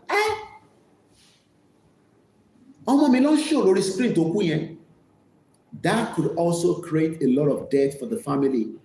So that is why any accident in any European advanced country, the first thing they do is protect that scene, the emergency.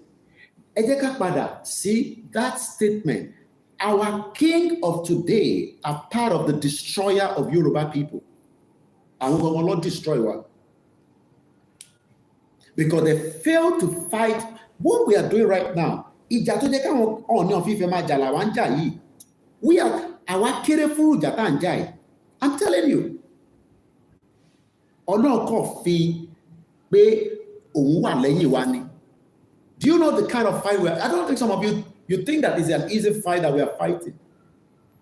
Coming out to say we want to leave Nigeria. This is what Ọọ̀ni of Ifẹ̀ should be telling Britain, not even Nigeria. Ọọ̀ni cannot be talking about Yoruba people wants to leave Nigeria with anybody within Nigeria. Ọọ̀ni should be telling King Charles that the Yoruba people will pull out from the last structure that you created that is having impact on the lives of our people. But Ọọ̀ni is also compromised. Because Ọọ̀ni only sorrow. What that can?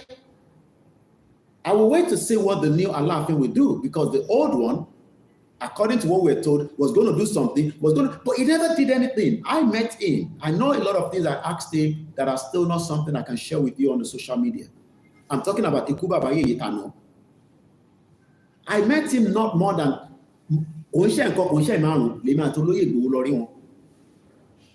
these are the people that are meant to be fighting on our behalf. But today, Ọọ̀ni is just there. He keeps marrying many wives. He's going to the party and he's messing up our brain. And we are thinking that is our king. And you want us to respect him as our Yoruba king, where the Northerners does not respect him. They don't respect Ọọ̀ni of Ifẹ̀. Everybody will not respect Ọọ̀ni. They won't respect Ọọ̀ni. And we don't expect them to respect Ọọ̀ni. Let Ọọ̀ni make that declaration that Yoruba people should go. Kawa went to Mada Ọọ̀ni dúró, but Ọọ̀ni ò lè sọ̀rọ̀ because Ọọ̀ni not to compromise. Ìran Yoruba. Ṣé Ọọ̀ni máa sọ pé àwọn mọ̀ pé Ifá sọ pé Yorùbá gbọ́dọ̀ dá dúró ni? Ṣé mi ni máa ṣe sọ fún wọn? Ṣé bá wọn ní gbogbo òòṣà nínú Ifẹ̀ bẹ́ẹ̀ yẹn? Àwọn òṣèṣe gbogbo ọgbọ́n yẹn káwọn ṣe kọ́ṣẹ́ tutù. Ó ṣe jẹ́ àwa àti bàbá Akíntóyè àti Ìgbòho làwa máa ṣe yẹn on their behalf. Kíta làwa tá a máa ṣe yẹn on their behalf. Iṣẹ́ táwọn gbà nìyẹn náà. But that is part of the compromise of the Yoruba people. Àwọn ọba yẹn gangan ni problem. They are one of the major biggest problems of why Yoruba people are still living in Nigeria today. And we will destroy everything if care is not taken. Ẹni máa kú ló máa kú ni. We will have to destroy things for us to get to that final destination. Because if you are takite, if you are takite against our Britain. Do you know that King Charles is the king over every one of us? And you know, Loba, King Charles don't make a direction, a bit directives. Láti England, láti Buckingham Palace. It was a good Loba, that was a good Loba. Ta ló sọ fún ẹ pé ọba tó ṣẹ̀yàn ní sí Aláàfin àṣẹ wo ló ní bó ṣe wà yẹn? Àṣẹ wà lọ́wọ́ King Charles. That's what I'm telling you. Ẹni kí wọ́n jáde kan ní mo parọ́ mọ́ wọn. Àṣẹ ò sí lọ́wọ́ any one of them. Àṣẹ gangan pálásì UK ló wà. Ìwọ kàn sọ pé kábíyèsí níbo ó wà lọ́wọ́ King Charles. That is what we need to tell our kings that kí ló ń dá yín dúró. Ṣé àwọn bàbá ńlá yín sọ fún yín pé Nàìjíríà níyín ni? Tẹ́yìn fún wa ń kíìpù Nàìjíríà. Ṣé báwọn bàbá ńlá yín sọ fún yín pé àkíṣe Nàìjíríà? Tẹ́ bá sọ fún wa pé Yorùbá ti exist for 13th century, then what the fuck are we doing in Nigeria? What the fuck is our problem with Nigeria? And any fucking dealings with Nigeria? Fuck up Nigeria and let Yoruba people come up. But àwọn ọba yẹn ti compromise. Wọ́n fẹ́ sọ̀rọ̀. Wọ́n ti dákẹ́. Wọ́n ti gbàbọ̀dẹ̀. Alálẹ̀ dẹ̀ máa ṣe nítorí ẹ kó ṣe fún gbogbo yín. Àwọn ò ní bú yín o, but alálẹ̀ máa dí pẹ̀lú gbogbo yín. Tó bá jẹ́ pé àpàrọ̀ ọmọ yín ni. Alálẹ̀ máa deal pẹ̀lú gbogbo yín for putting us in this danger. Mélòó láwọn Fúlàní tẹ́lẹ̀ sọ fún agbéka jáde ká lọ pa wọ́n. Ẹ dákẹ́. Gbogbo community wa ń di woro, ó di woro sí woro. Gbogbo èèyàn sá kúrò nílùú.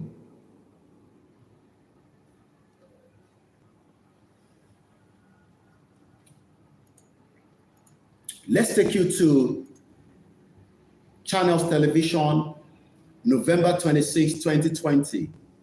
And don't talk about something called bandit. There's nothing called bandit. These are full-blown terrorists. This is the headline, November 26, 2020. mo kí ìyá mi Comfort Ológunjà ó tójọ́ mẹ́ta, ìyá dáadáa nìyá yẹn, ìyá dáadáa náà ní gbogbo àwọn ìyá mi. For the last 4 years she has paid me every month. Kò wọ́n mísẹ̀rì. Mo dúpẹ́ lọ́wọ́ yín gan. Let's read this article and then I'll give you what has happened 5 years after that article again on the same channel's television. This was in Ondo State. The one I'm talking now is Ifon. Ele tí a máa kà lénìí, Plateau ló ti ṣẹlẹ̀. I have to reduce the fan, if not ariwo fan ò ní jẹ́ ká gbọ́ nǹkan tí mò ń sọ. Tẹ́ bá air condition fún wa, àgbèsí bíbá a máa blow sí mi lára. So ẹ má bínú, I'm sweating like a she-goat. Bandit kill Ondo traditional ruler. Ṣé mọ̀ pé nígbà tí wọ́n pa ọba Ifọ̀n, tẹ́ bá lọ wo wíìkì yẹn, Ọọ̀ni of Ifẹ̀ celebrate nǹkan kan ní Ilé Ifẹ̀. Wíìkì tó pa ọba Ifọ̀n, ẹ lọ padà kẹ́ lọ wo kí ló ṣẹlẹ̀ ní wíìkì yẹn ní Ọọ̀ni of Ifẹ̀. Wọ́n pa traditional ruler. Ọọ̀ni dẹ̀ ṣe ń ṣe activities. Wọ́n lè suspend activities yẹn fún ọba tó pa yìí. Àwa wá ń sọ pé àwa lọ́ba. Níbo lọ́ba náà wà? Àyájú sọ́ba o. We are just telling you to do what Elédùmarè wants you to do. Àṣẹ wà lẹ́nu ọwọ́ yín, ẹ nídìí ẹni àṣẹ kankan lọ́wọ́ King Charles mọ́. Àwa ọmọ yín sọ fún yín pé àṣẹ ń bẹ lọ́wọ́ yín, àwa àṣẹ sì ń bẹ lọ́wọ́ yín. But ẹ bá wá ní kò sí àṣẹ lọ́wọ́ yín mọ́, àwa la máa wá jáde nígbà tí rally bá dé, la máa wá sọ fún àgbáyé pé àṣẹ Nàìjíríà mọ́. Tẹ́yìn ò bá lè pàṣẹ yẹn ká tó jáde fún rally, ká bá jáde fún rally kò sí bá bálẹ̀ ẹni tó máa sọ fún wa pé ká dádú ká lọ stop ẹ̀yìn ọmọ yẹn. Tí kábíyèsí kan bá sọ bẹ́ẹ̀ nígbà tá bá jáde, ẹ ríran wò, ẹ̀yẹn dán wò kẹ́ sọ fún wa pé ká jáde ká dákẹ́. Torí ẹ̀ ń ṣe bí ìtẹ́ ẹ̀gbọ́ nísìn, gbogbo yín ṣe bí ìtẹ́ ẹ̀gbọ́, ẹ dákẹ́ sínú pálásì yín, ẹ lọ pátí, gbogbo yín ni mo bá sọ̀rọ̀ gbogbo ẹ̀yà bá wá, ẹ dákẹ́, ẹ jẹ́ ká jáde fún rally. Kọ́ba kan wá sọ pé ní ẹ̀yin ọmọ tẹ́ ń ṣe rally yẹn ẹ wọlé padà o. Ẹ̀rí wèrè. Torí ẹ ti fi tiyín, ẹ ti fi ṣe jàǹbá fún ọmọ Yorùbá. Ẹ̀yin wá ń gba mọ́tò lọ́wọ́ government, ẹ̀ ń gbowó lọ́wọ́ wọn. Wọ́n fún gbogbo yín lówó nígbà tá a bá ṣà wá níbẹ̀, gbogbo yín lọ́nà ẹ gbowó. Àbí ìbẹ́ẹ̀ náà lẹ pa Abíọ́lá. Abíọ́lá dẹ̀ fún gbogbo yín náà lówó, ẹ padà pa Abíọ́lá náà. Ìbá ọmọ yín la Abíọ́lá.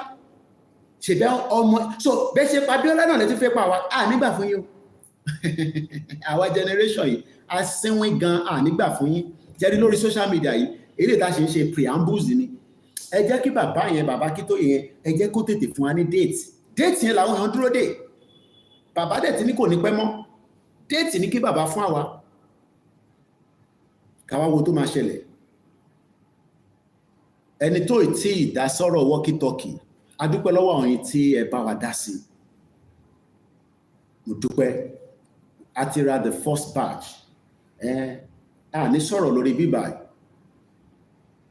Mo máa ka comment ìyá mi Comfort Ológunjà. Wọ́n ní Ọọ̀ni will not support Yoruba freedom. Bẹ́ẹ̀ni, if you are waiting for Ọọ̀ni of Ife to endorse Yoruba nation, ìrọ̀lẹ́pa Ọọ̀ni ò ní support wa. But àwa la máa encourage Ọọ̀ni nígbà tá a bá ti wà lójú títì pé kí Ọọ̀ni náà gbé nǹkan jáde ká fi bá wọn jà. Bẹ́ẹ̀ni, gbùtùgbùtù sì ń bẹ ní Ilé Ifẹ̀, àwa mọ̀ yẹn, ó dẹ̀ ń bẹ ní Ọ̀yọ́. Ọọ̀ni will not support Yoruba freedom because he is eating with Fulanis. Ọọ̀ni is an APC man, so he won't like Nigeria to break, but he will not have any choice. So those of you that have supported us, mo dúpẹ́ lọ́wọ́ yín. A tún ti lówó kékeré kan lẹ̀, tá bá rí sí mọ́ lálẹ́ kó tó di pé a parí program yìí, máa fi kún. Tó bá tún dọ̀la, wá tún lọ rà sí. I don't want to be telling the numbers of what we have bought, but we have bought the first batch. I do not want to compromise. It's a security thing we are doing as well. So, but as soon as the 100 yẹn bá ti pé, tó bá lé fine. Owó tẹ́ bá dá tó bá lé màá rà sí because kò ń ṣe 100 la need. Mo kàn lo 100 yẹn as the high mark. Tá bá rí owó tó pọ̀ jù bẹ́ẹ̀ lọ, à á rà sí. But kẹ́ni kọ̀ọ̀kan náà yìí ní groups, ẹ má pè mí, ẹ má send message sí mi. The instruction that I'm giving on my platform is that we are going to give it to Baba Akintoye and Igboho. They will gbogbo tí mo ṣe last year, tá à ń ha bí bíbà tá à ń ha kí ni, you know, same on this time around. These are 13,000 naira for one. Ẹyọ kan, about 13 to 15,000 naira lọ́ntà. So kò ń ṣe owó kékeré. Mo dẹ̀ sí iṣẹ́ ló ń ṣe labroad, àwọn tó ń dáwó. Mo dẹ̀ kẹ́yìn tí ẹ ti bá wa dá sí. Bàbá wa kan pè mí lọ́sàn-án yìí láti UK, wọ́n náà máa bá wa ra mẹ́wàá. Ìyá wa kan ní Amẹ́ríkà, wọ́n ti send owó mẹ́wàá wá. Ìyàn kan náà mẹ́wàá. So we are doing very well. Àdẹ̀tí láwọn tó ti dáwó náà. Kò síbi tẹ́ ẹ lè dá sí. Bó bá jẹ́ UK náà ni àdá padà wá sí bíbá. Tẹ́ bá send ẹ̀ sí SEFA, máa ṣe sí náírà ni. Owó yẹn dẹ̀ ti bàjẹ́. Owó oúnjẹ nìkan ni mo need ní SEFA. Ẹni tó bá fẹ́ fún wa lówó SEFA. So ẹ jẹ́ ká máa continue. Ẹni tó bá fẹ́ dá sórí program tálẹ̀, phone line wà open. It's an engagement. Then let me tell those of you that are using my video again. Ẹ má misquote mi o pẹ̀lú headline òfò kankan. Mo respect gbogbo yín, mo love yín gan. You are good to use my video. Ẹ sọ pé Koiki sọ fún ọ ní pé báyìí, but ẹ má gbé kan tí àwọn èèyàn máa ní ha àbí Koiki mo ò bú ọ ní ọ̀fífẹ́ o, mo ò dẹ̀ bú bàbá wa láàfin o. I respect them, I love them so much, and I look forward to full engagement with them in Yoruba country. Èmi ò fẹ́ Nigeria. I am not interested in Nigeria. Mo ti rí Ọ̀ọ̀ni rí nígbà tó wá sí London. Àìdẹ̀ ti bẹ̀rẹ̀ Yorùbá nation. Ẹ̀ẹ́dẹ̀ sanwó fún mi nígbà tí mo lọ cover Ọ̀ọ̀ni. Èmi àti Ọ̀ọ̀ni ríra, mo rí wọn nígbà tí Ìyá Àdúrà gbé wọn wá sí London. I was part of the media. Ìyá Àdúrà fún mi lówó. So don't think that mo dẹ̀ rí ikú bàbá yèyè kó tó kú. The late Aláàfin. Gbogbo tó sọ ẹ̀ka ètò kù nínú ìwé mi. Tá a bá jàjà ìdílẹ̀ tá a bá ń dúró de ọba kankan, ìyá jẹ ṣégè sí wa lára. So ẹni tó bá fẹ́ wá bá wa dá sí lẹ́ẹ̀kan sí, ẹ lè rẹ ẹyọ kan. Ààrẹ tó send owó ẹyọ kan, kúrà grandma kan mú tẹ́ ní ọ ṣà send owó ẹyọ kan. Mo dúpẹ́ lọ́wọ́ gbogbo ẹni tẹ́tí support o. We are buying and we hope that by Sunday 100 tá demand fún apé tó bá wá lé bonus ni. Mo dúpẹ́ lọ́wọ́ yín o. Mo kí gbogbo èèyàn wa lẹ́ẹ̀kan sí. Ẹ jẹ́ ká lọ sí Ondo State lélẹ̀ tí ṣẹlẹ̀. Ondo State kò ń ṣe killings tó ṣẹlẹ̀ ní Ọ̀wọ̀. Wọ́n pa Olúfọ́n of Ifọ̀n, ẹran ti bàbá yẹn. Àwọn terrorists pa kábíyèsí. Èmi láti máa wọ pé ṣé kábíyèsí ò ní gbẹ̀tugbẹ̀tu mọ́ ni. Èmi rò pé tí kábíyèsí tó bá yìnbọn fún kábíyèsí, ìbọn gbọ́dọ̀ wọ kábíyèsí lára. Àwa ń rí àwọn ẹ̀jẹ̀ tó bá pa kábíyèsí tán, àwa ń rí ẹ̀jẹ̀ nílẹ̀ẹ́lẹ̀. Mo kí gbogbo ẹ̀yin tẹ́ ń darapọ̀ mọ́ wa. Ẹ má bínú pé mo tí máa dárúkọ yín again. Terrorists have shot a prominent traditional ruler. This was in November 26, 2020. This I'm reading from Channel's website. Terrorists have shot a prominent traditional ruler in Ondo State, Oba Israel Adewusi, who was the Olúfọ́n of Ifọ̀n. Terrorists killed him. Mr. Adeyemi Olayemi, Baba Mini, I remember the incident. That same week, Ọọ̀ni ọ̀tẹ̀ ṣe bí pé àwọn gbọ́ pé wọ́n pa kábíyèsí kan. Ṣe lọ́ọ̀ni náà tún ṣe nǹkan mi lọ nílé Ifẹ̀. Ẹ lọ wo event of the week ní wíìkì yìí tí mò ń sọ yìí. Oba Adewusi was said to be returning to his hometown from Akure, the Ondo State capital, where he has gone for a meeting, or he went for a meeting, according to Bawo Shekoni Bibai. Kima lo tabon, torí ọmọ àlè in English. Ben Yami Comfort ni Olúfọ́n was killed between Ọ̀wọ̀ town and Ifọ̀n. Wọ́n náà lọ ìpàdé àwọn ọlọ́ba náà ni. Ṣé àwọn ọba ló set wọn up ni àbí báwo? I don't think so, but it seems that terrorists were just waiting to ambush and take out anybody. Ọba ọ̀tẹ̀ pa fọ̀kan kọ́tẹ̀ pa gbogbo kọ́ba tẹ̀ disappear. Odindi ọba. Unbelievable.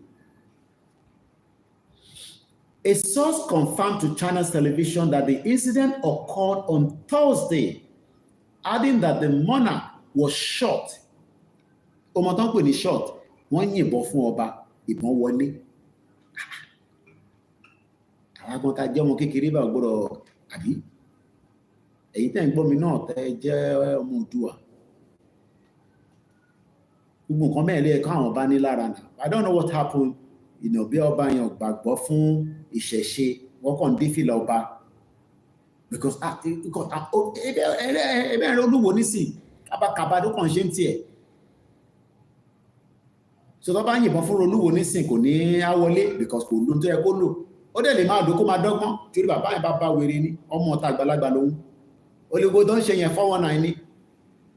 Ó lè máa náà ń ṣe mùsùlùmí fáwọn Saudi ní láàárọ̀ tó bá dalẹ̀ aya gbégbètúgbètú jáde nínú pálásẹ̀ á ní kọ́ bá wọn tẹ́pọ̀ sí bọ́ ṣe ń ṣe láyé lọ́n ṣe lọ́run àwọn ọ̀rẹ́ tí dọ́rùn rí.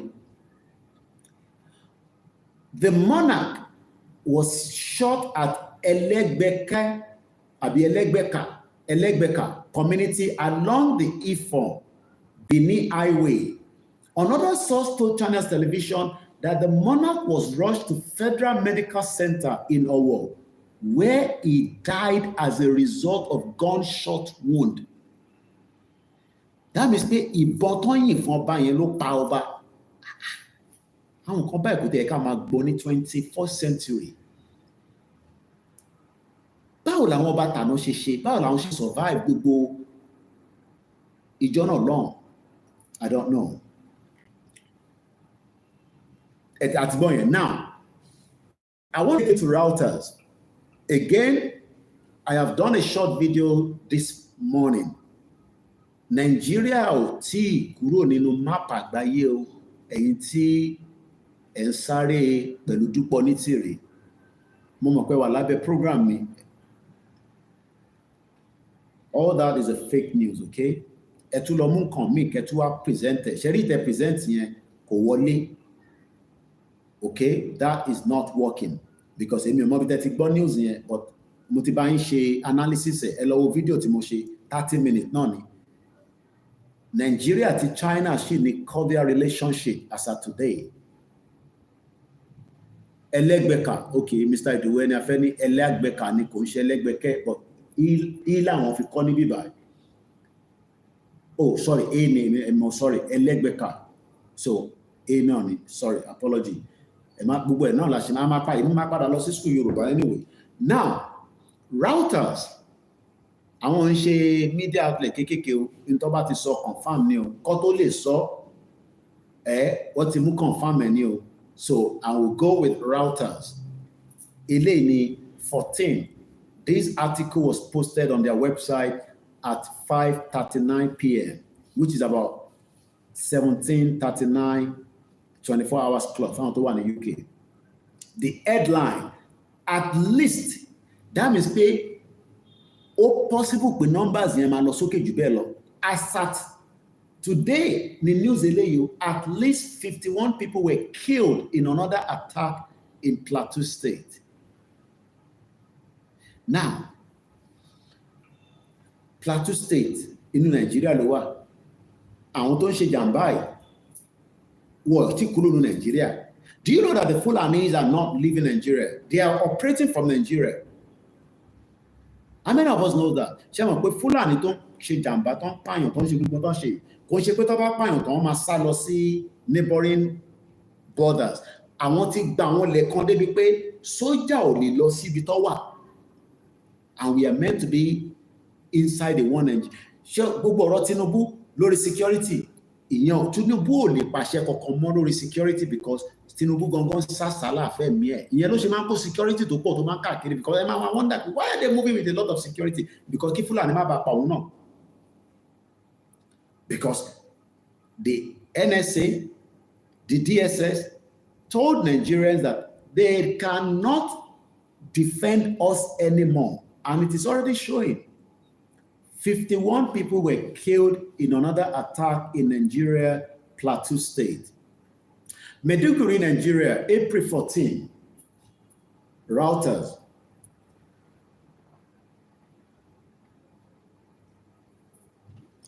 at least 51 people were killed by gunmen in the early hours of Monday.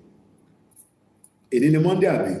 So ìṣẹ̀lẹ̀ tí mo sọ̀rọ̀ yìí, ó ṣẹlẹ̀ ní òru mọ́jú èní. These atrocities of a terrorist attack, Tobani, in the early hours of Monday, initially Monday, that means pé ó ṣẹlẹ̀ láti òru àná mọ́jú àárọ̀ yìí. Time yẹn la àkọ́dé mọ̀. International said 2 weeks after the death, there was similar attack. Tobani dozen, 1 dozen is 12, 2 dozen is 24. What is a dozens with an S at the back. So that means it could be 4 dozen, it could be 5 dozen, it could be 6 dozen. We don't even know how many people were killed 2 weeks ago. You might say, Koiki, but all this means that Kosi, good leadership. No, it's not about good leadership. There is just a danger.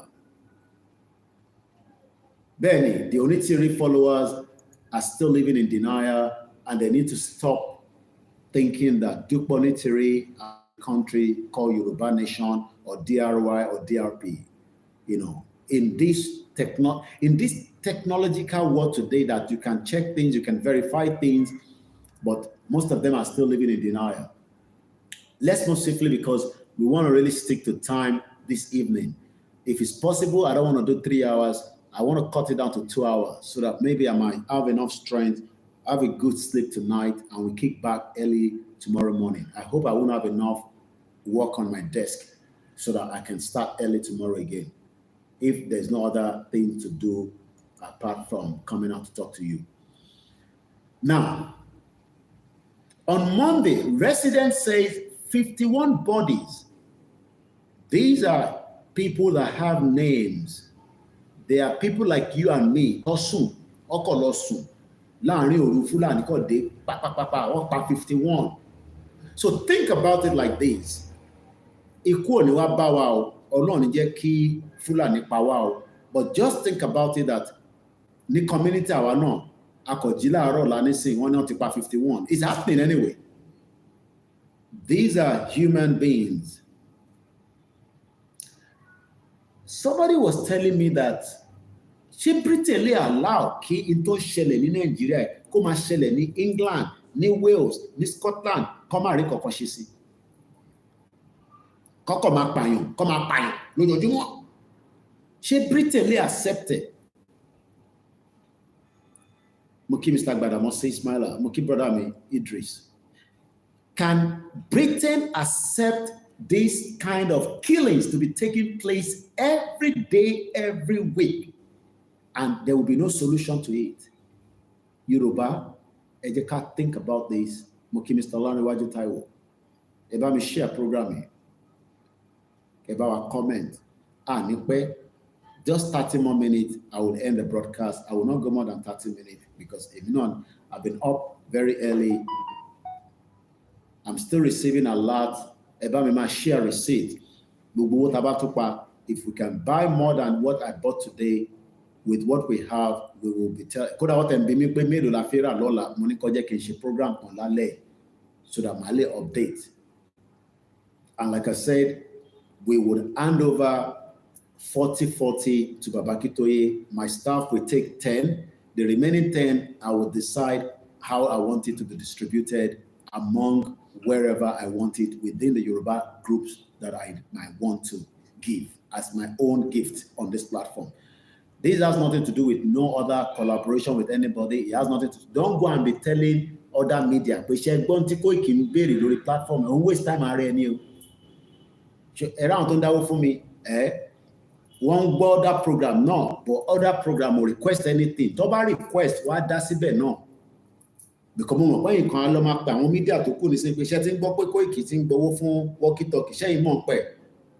Nobody needs to mon pe. Platform in the is not anybody's platform. It's my platform, and I am currently in Africa, and I know what we need in urgency to help the movement. That's all I can tell you. So kó má di kó má lọ máa pe media kan pé ṣe ti gbọ́ ṣẹ́yìn náà ṣe mọ̀ ń pẹ̀. You are wasting your time, and nobody should ask me báwo la ṣe máa gba tiwa. Mo kí Mr. Bamidele wọ́n ní Koiki. The truth of the matter here is that, brother me, they have compromised already. That is the reason.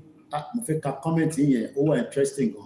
It is an interactive, and like I said, I'm still also reading comment, but it might be my screen on the other side is still far away. Mo kí Mr. Eniola. And I don't like touching my phones when I'm doing broadcasts because, not for any reason, more love, mute around me and all that. So, but thank you so much to those of you on the Twitter space, and we're also live on Twitter as well. The numbers on Twitter is not growing. Moke Ogumola Mori Alatenka ma binu mo fojú pa ire. Ẹ jẹ́ kí n ka comment wá láti brother mi níbí báyìí. So, kí ni mo fẹ́ fàyọ ni pé ṣé Britain lè accept, okay, ṣé Britain lè accept pé kí olóko bá dáko tán kémi wá ní màálù orí mi ò wá pé mo wá kó màálù sí inú oko lóko ní UK wọ́n wá ń jẹ lọ wọ́n dẹ̀ máa accept it. Mr. Bamidele ní Koiki, the truth of the matter here, brother me, they have compromised already. That is the reason they could not raise voice to condemn that Fulanis are doing to the Yoruba indigenous people. And I believe, one refers someone Baba Moki, Baba mi Alhaji Shafarudin. Sorry, I've been very busy, but I'm a sorrow. But going on and Murasile. Bao ni rally and Shema walk. Maybe I should talk about the rally before we leave tonight, because you're going to go on football. I did ask Baba Kito a couple of questions. Some of them I cannot tell you what I am aware of. I am aware of few things, but I cannot reveal anything. It will be like Mutidale Yoruba, and I'm sure you don't want me to do that. But what I can tell us is that I can encourage us that I am on the ground in Africa right now with Baba Kitoye. Láti wá fọwọ́ kún Baba Kitoye. Láti wá fọwọ́ kún ara wa. Torí ara wa la fẹ́ gbára wa lẹ̀ fún. Baba Kitoye ti pé 90. Kọ́lọ́n jẹ́ kí bàbá yẹn túbọ̀ pẹ́ fún wa. So eléyìí ń sọ̀rọ̀ àṣìlẹ̀ yóò charge ní tó ní battery. Ṣé kò charge ní? What's going on here? Ẹ má bínú. Ẹ mọ̀ pé system in Viva is a different thing from entire. I don't know. I know at fair party program. Mo kí broad bàbá mi lẹ́ẹ̀kan sí gbogbo èèyàn lè mọ̀ṣọ́. Mo kẹ́ ẹ ní Badagry. Mo kí gbogbo ọmọ Yorùbá. Ibi ìbá gangan mo fẹ́ kẹ́ bá mi. Ní yìí pẹ́. Ṣó pẹ́? I don't think so. No. A wà ní April, àbí? Ẹ jẹ́ ká gba kọ́ọ̀lù.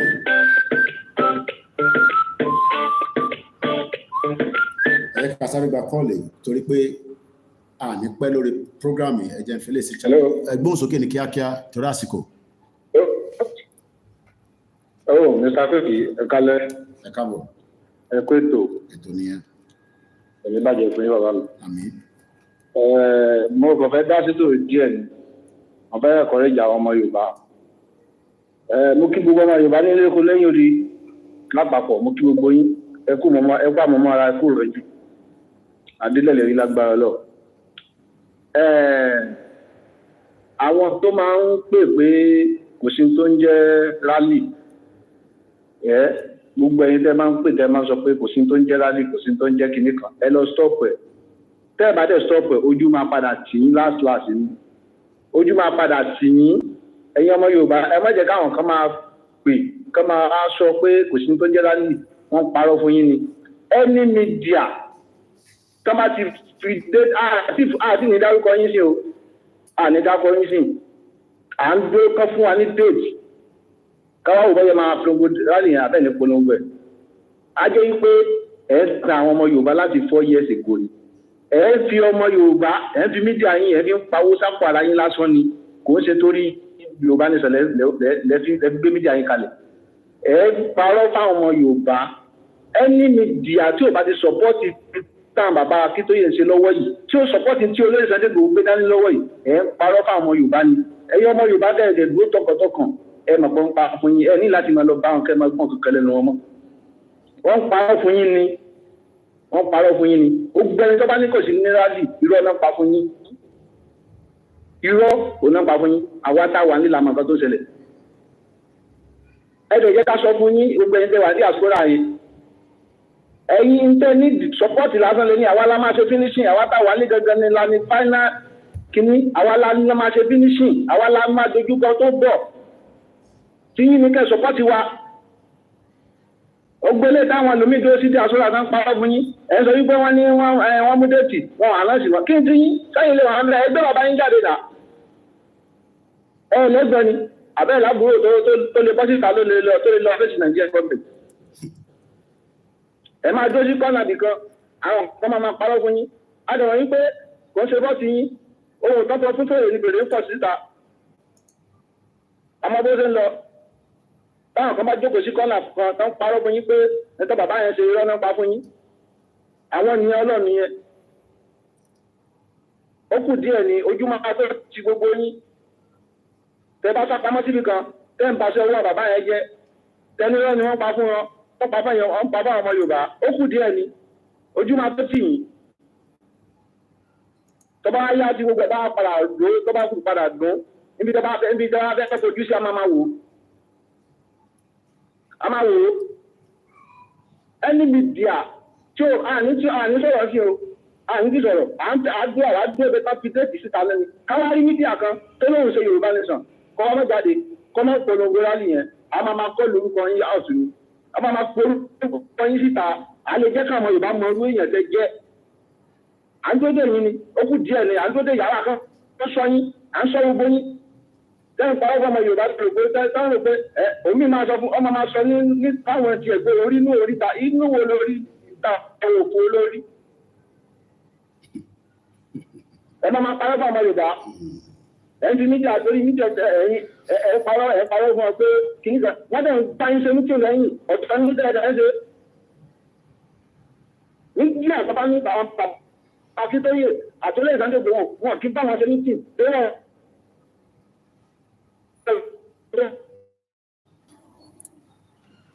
ẹ ṣé gan bàbá wa ẹ ṣé gan ni àwọn èèyàn ti gbọ́ yín wọ́n dẹ̀ ti gẹ́ẹ̀tì intenso Ọlọ́run Elédùmarè á tì wá lẹ́yìn kò ní ti wà lójú ojú ò ní tì wá àwọn tó fẹ́ kójú tì wá ojú ò ní tì wá ẹ ṣé gan ni brother mi ẹ jẹ́ kí n sàn ọkàn fún yín I am home right now because of the rally and I'll leave it like that. Gbọ́ mi dáadáa. I just left not too long ago. I've just come back to see the wife, the children, and do one or two things. I am back in Africa because of this rally. And I'll just leave it like that. Okay? So what comes up way?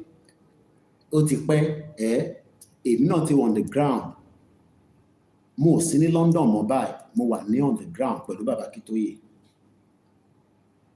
mo dẹ̀ ti rí bàbá níjọ́ Saturday I spent 7 hours with him. I don't have to give you everything that was discussed there. Ṣé mo pé mo wálé ní 2021 and I did not return back until more than 6 months. 10 days ni mo sọ fún ìyàwó mi àtàwọn ọmọ pé mo máa wá ṣe ní Africa. I end up spending more than what I did not bargain for. Àti dé padà again, and I'll leave it like that. I am not here to please you. I am here to please myself. Fún kàn tèmi gbé dání. And I know that our leaders across the board, they are working round the clock as I speak to you, round the clock to make things happen. So you don't have to accept or believe it because Engbaon media, some of those media cannot come home for the rally. And then tabafe ní dánwò ló bí ìyá ọ̀kẹ́rẹ́ kí gbogbo mídíà tó ń pariwo níta kan máa bọ̀ lé kí gbogbo àjọ wà nínú field kí ọ̀kan kan máa jókòó sí abroad. Àìka tí ìdébẹ̀ yẹn.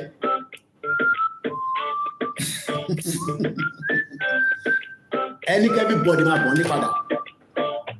Ìbá fẹ́ jà fún ọ̀rọ̀ wa ni. Kí là ń ṣe lábúrò kí ó bá máa bọ̀ ní àwa mídíà yìí. Ẹ bá tètè gbóhùn sókè. Ẹ kálẹ̀ Mr. Fikrekwet. Ètò ni ẹ. Ṣé àwọn èèyàn wá rò pé Yorùbá ní ṣèrí eré làbẹ́ ṣe ni tàbí múvì? Torí àwọn kan fi iṣẹ́ ń lẹ̀ láti ọdún mẹ́rin. Èèyàn fi iṣẹ́ lẹ̀ fún ọdún mẹ́rin. Èèyàn fámìlì ẹ̀ lẹ̀ fún ọdún mẹ́rin. Fi ṣe Yorùbá nation. Wọ́n delicate láti nìdí. So ẹ wò pé bẹ́ẹ̀ múfì là ń ṣó àbí akànfi ṣeré. Ṣé rí àwọn tó jẹ́ celebrity kan pé àwọn celebrity kan wúdán jẹ́ ọmọ Yorùbá? Àwọn tó jẹ́ sọ̀rọ̀sọ̀rọ̀, àwọn tàwọn lè tán fún pamọ́ tí kò sọ fún rálì yìí báyìí. Ẹ̀ ń lé owó ilé kún. Ẹ̀rí ṣé ẹ̀ ń lé ikú náà kí má pa yín torí jẹ́ ẹ̀ ń bọ̀ àpá yín tó bá yẹ. Bẹ́ẹ̀ ṣe lè wó kówó ilé èlé kí ẹ̀ ní ikú kíkú má bàa pa. Lórí táìmù tá a wà yìí, ó jẹ́ 100 èèyàn máa jáde wà láyé gbàgbé ẹ̀ no going back. Àwọn àkànlẹ̀ gbogbo tó bá fẹ́ dà kó dà. Àmọ́ ṣe lè dákẹ́ ẹ̀ sọ̀rọ̀. Mo fi Ọlọ́run mo fi bẹ̀ yín. Mo fi ìyá Èdùmàrè ọyàn tẹ́ ẹ mú mo fi bẹ̀ yín. Tá a bá jáde wá sọ̀rọ̀ kankan ẹ̀rọ akẹ́kọ̀ọ́ ẹ̀ fọ́. Ọba Yorùbá tí ó sọ̀rọ̀. Olórin Yorùbá tí ó sọ̀rọ̀. Pásítọ̀ Yorùbá tí ó sọ̀rọ̀ sí rálì. Bàbá jáde ẹ má rí nà ó fún ẹjọ́ tó ń tọ́jú ẹ má rí nà ó. Torí wà láì ṣọ́ọ̀ṣì yẹn máa ń lọlẹ̀. Kì í kékeré. Ọmọ Yorùbá torí tẹ́rí àti tẹ́jìta kò ní rárá. Wà láì bá ti tẹ̀lé. Àwọn ọ̀nà máa gbé jáde a máa fi pọ́n nà ọ̀ peaceful rally à ń bọ̀ wá fún afẹ́ jáde tán ní ilẹ̀ bàbá wa ní adẹ̀sítán à ń bọ̀ wá kò sí kankan tán lè fi wá ṣe àṣetán tó bá jẹ́ kùnà afẹ́kú lórí ilẹ̀ bàbá wọn náà adẹ̀mọ́pẹ́ ẹ̀ lè pa wá torí ogún adẹ̀mọ́ jáde. Ògùn wà a máa kó jáde kì í sọ̀rọ̀ ẹ̀ à ń pọ̀ wá ó tó gẹ́ àmọ́ ìtẹ̀ ẹ̀ sọ̀rọ̀ báyìí ká bá jáde tẹ bá sọ̀rọ̀ wà náà ògùn máa wọlé bá kúlẹ̀ ọkọ̀ tẹ bá sọ̀rọ̀ bí yóò pásítọ̀ tó bá sọ̀rọ̀ ògùn àrà ló máa pa ẹ̀ tẹ bá sọ̀rọ̀ àwọn èèyàn kú lójoojúmọ́ ebi ń pa àwọn èèyàn. Family mi pè mí lẹ́ni fún 1,000 naira 1,000 naira 1,000 naira ló fi jẹun 1,000. Àwọn èèyàn ti gbé orí pílù tí wọ́n ẹ̀sìn wà ń bẹ̀ ẹ̀ ń lu pátí ẹ̀ ń ṣe tó ṣe wù yín ẹ̀ ń tì sí fàwọn èèyàn after ten káwá sọ̀rọ̀ pé ẹ̀ ní sùúrù sùúrù yà ẹ̀ orí dànù. Ṣe é o sọ̀rọ̀ ó fi o ẹ má wò pé bóyá ilé tó ti tẹ̀lé lọ́hùn yẹn gbogbo ilé tẹ̀ wá pé irọ́ ni àmọ̀ kẹ́tẹ̀ wá fẹ́ mọ̀ kẹ́tà fẹ́ ṣe ẹ̀ lè mọ́ ọ̀sẹ̀ tó ọdẹ tó ń sọ Elédùmarè ó lọ sí àti tẹ̀ wá kẹ́tẹ́ mọ̀ tẹ̀ fi pariwo kiri yẹn lè mọ́ àmọ́ tá a bá jáde náà a tún sọ kì í ṣeré ìwọ tó bá ní òye mo yí ẹ pílátọ́ọ̀mù tó níbi tó wà ó wá sílé sọ́mọ tí owó ni No, ẹ wọ pé rí mi eléyìí wàhálà atákùn síbẹ̀ à ń sọ fún yín ẹjọ́ ẹni tí ò ti sọ̀rọ̀ báyìí tá a bá jáde tán mo fi Ọlọ́run mo fi bẹ̀yìn ẹ má sọ̀rọ̀ ọ̀hún tẹ bá sọ̀rọ̀ àwọn orí lára fi fàgbọ́n o orí lára fi fàgbọ́n à ń wà lé kò sẹ́ni tó lè ga dúró kó jẹ́ 100 ẹ̀ máa jà ẹ̀rọ abébèrè ló sàn síta Koiki. Lẹ́ẹ̀kan sí mo kí bàbá mi Adam Smart mo ní tí bá ti dé táwọn yín màá jẹ́ kẹ́ mọ̀ láìpẹ́ láì jìnnà kò ní pẹ́ mọ́ ká tó mọ ọjọ́ méjì mẹ́ta màá jẹ́ kẹ́ gbọ́. Mo kí gbogbo èèyàn ọmọ Yorùbá mo kí bàbá wa Alhaji Muhyiddin Ọláyínká Ògúnwálé mo fi tọwọ́tọwọ́ mo fi kí gbogbo èèyàn àfáà wa mo kí bàbá mi John Múyìwá Ògúnmúyìwá mo kí àṣírí kọ̀kọ̀ Elédùmarè mo kí ẹ brọ́dà mi mo lọ bẹ́ẹ̀ mo kí bàbá wa Adéyẹmí Ọláyẹmí mo kí gbogbo etí Agége mo kí bàbá wa Ọládàpọ̀ mo kí Mukaila Saliu mo kí olórí ẹbí mo kí Ọmọlọ́lá Adéyẹmí mo kí brọ́dà mi dáadáa mo kí Azeez Shakiru èèyàn yìí Adégoróyè mo kí Ìdòwú ẹni afẹ́ mo kí dáadáa. One in Nigeria will soon catch fire because CBEX has crashed and people money has been taken away this evening. If you don't follow news here, CBEX, Nigeria that it crashed. Ashabe Mokiel, all these are just there for money. They are making money on YouTube. Mokia to Bimelo Madada. Pastor Mo Moki, everyone will support us. Last share Dumari, Crystal.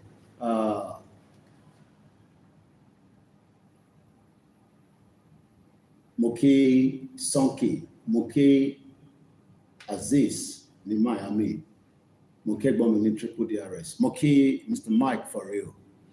Sharia you can't,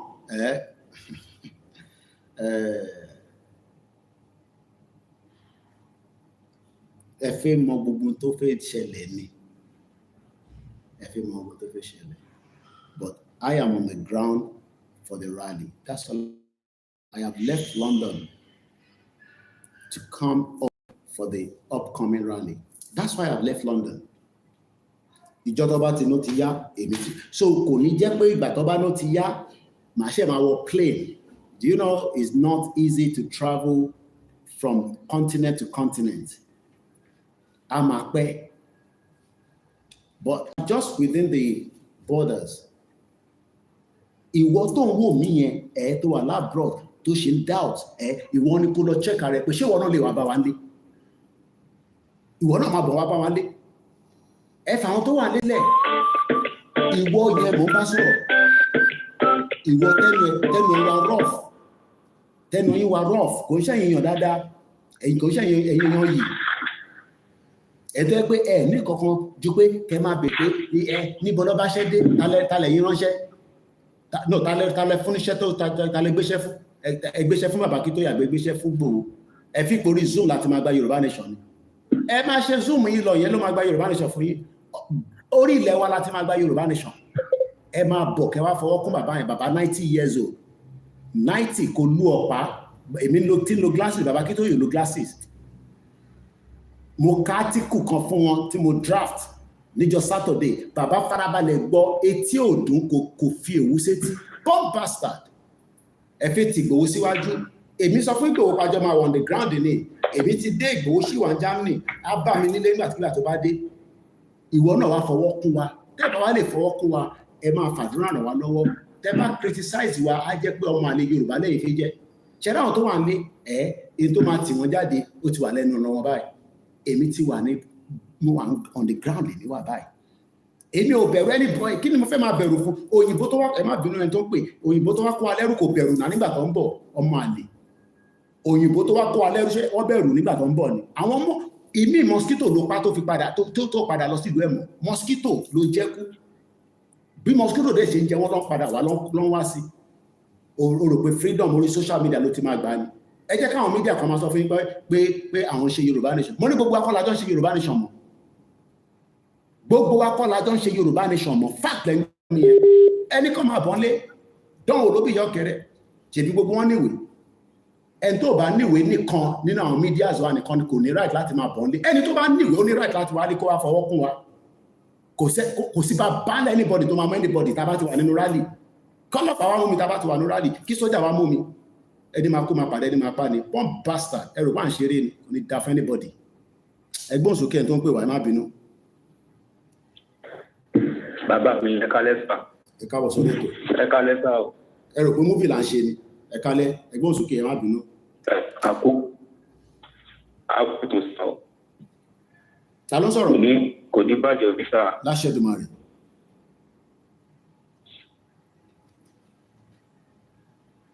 Mo sì sọ látòun state àwọn ọmọ yìí. Ẹgbọ́n sókè ẹ máa sọ̀rọ̀ lọ mo ti yọ kúrò speaker ọ̀dà pé speaker yẹn gan kò jẹ́ kí n gbọ́ yín dáadáa ẹ máa sọ̀rọ̀ lọ mo ti yọ kúrò speaker. Inú mi dùn pẹ̀lú àwọn tí wọ́n sórí ètò ní àṣálẹ̀ because nígbà tí a jáde nígbà yẹn àárẹ̀ wọn ojú tán wá yẹn tí wọ́n pa pé a bá lọ báwọn ilé lọ ń forí pamọ́ kan sọ fún wa àwọn ò sí ilé wọ́n á sọ fún orí wọn pé àwọn ò sí ilé bẹ́ẹ̀ bọ́ yìí ṣe yẹn bó dẹ̀ ṣe wà bọ́ọ̀lẹ̀ lébi tí ẹ̀rọ náà ti gbà pé ibi ti bàjẹ́ pọ́ tákẹ́ ti bàjẹ́ pọ́ wọ́tawọ́tá wà lé mò ń ṣe nǹkan nínú ilé lọ́wọ́ mo kọ̀ gbọ́ kókó ni ta ló wà lẹ́nu ọ̀nà o àti mọ̀já síbẹ̀ mo mọ èyí wú bá kan nìyẹn tó pọnmọ sẹ́yìn ìjẹ́kílẹ̀ fẹ́ o wọ́n ní ẹjọ́ sáà ṣé àwọn lè bá mi fọ aṣọ àwọn máa gba aṣọ fọ ẹ̀mí máa gba aṣọ fọ èmi ò mo níyàwó mi kó aṣọ mi fún ẹ̀wọ̀n kó bá mi fọ wọ́n ní ẹjọ́ tó lọ ṣé ẹ lè òun lè rówó tóun lè fi jẹun. kábíyèsí rédíò rẹ.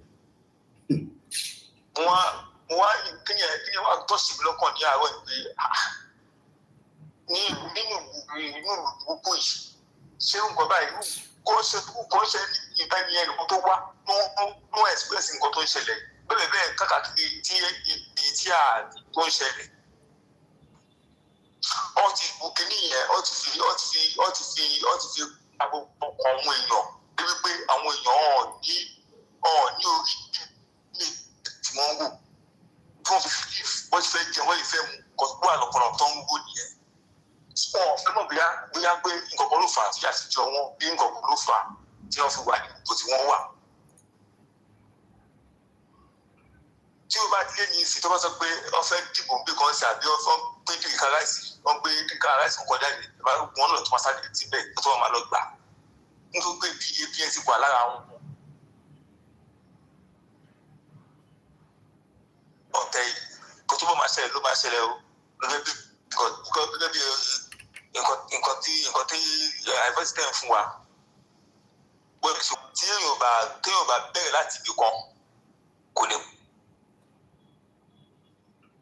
parí síbi kan tí ọ̀kẹ́ máa ń kí aláṣẹ ẹni tó ṣe nǹkan ààbò ọ̀kẹ́ máa ń kíkú iṣẹ́ ẹni tí ó ṣe nǹkan parí ló máa ń kíkú iṣẹ́. bó ṣe rí gangan lẹ sọ̀rọ̀.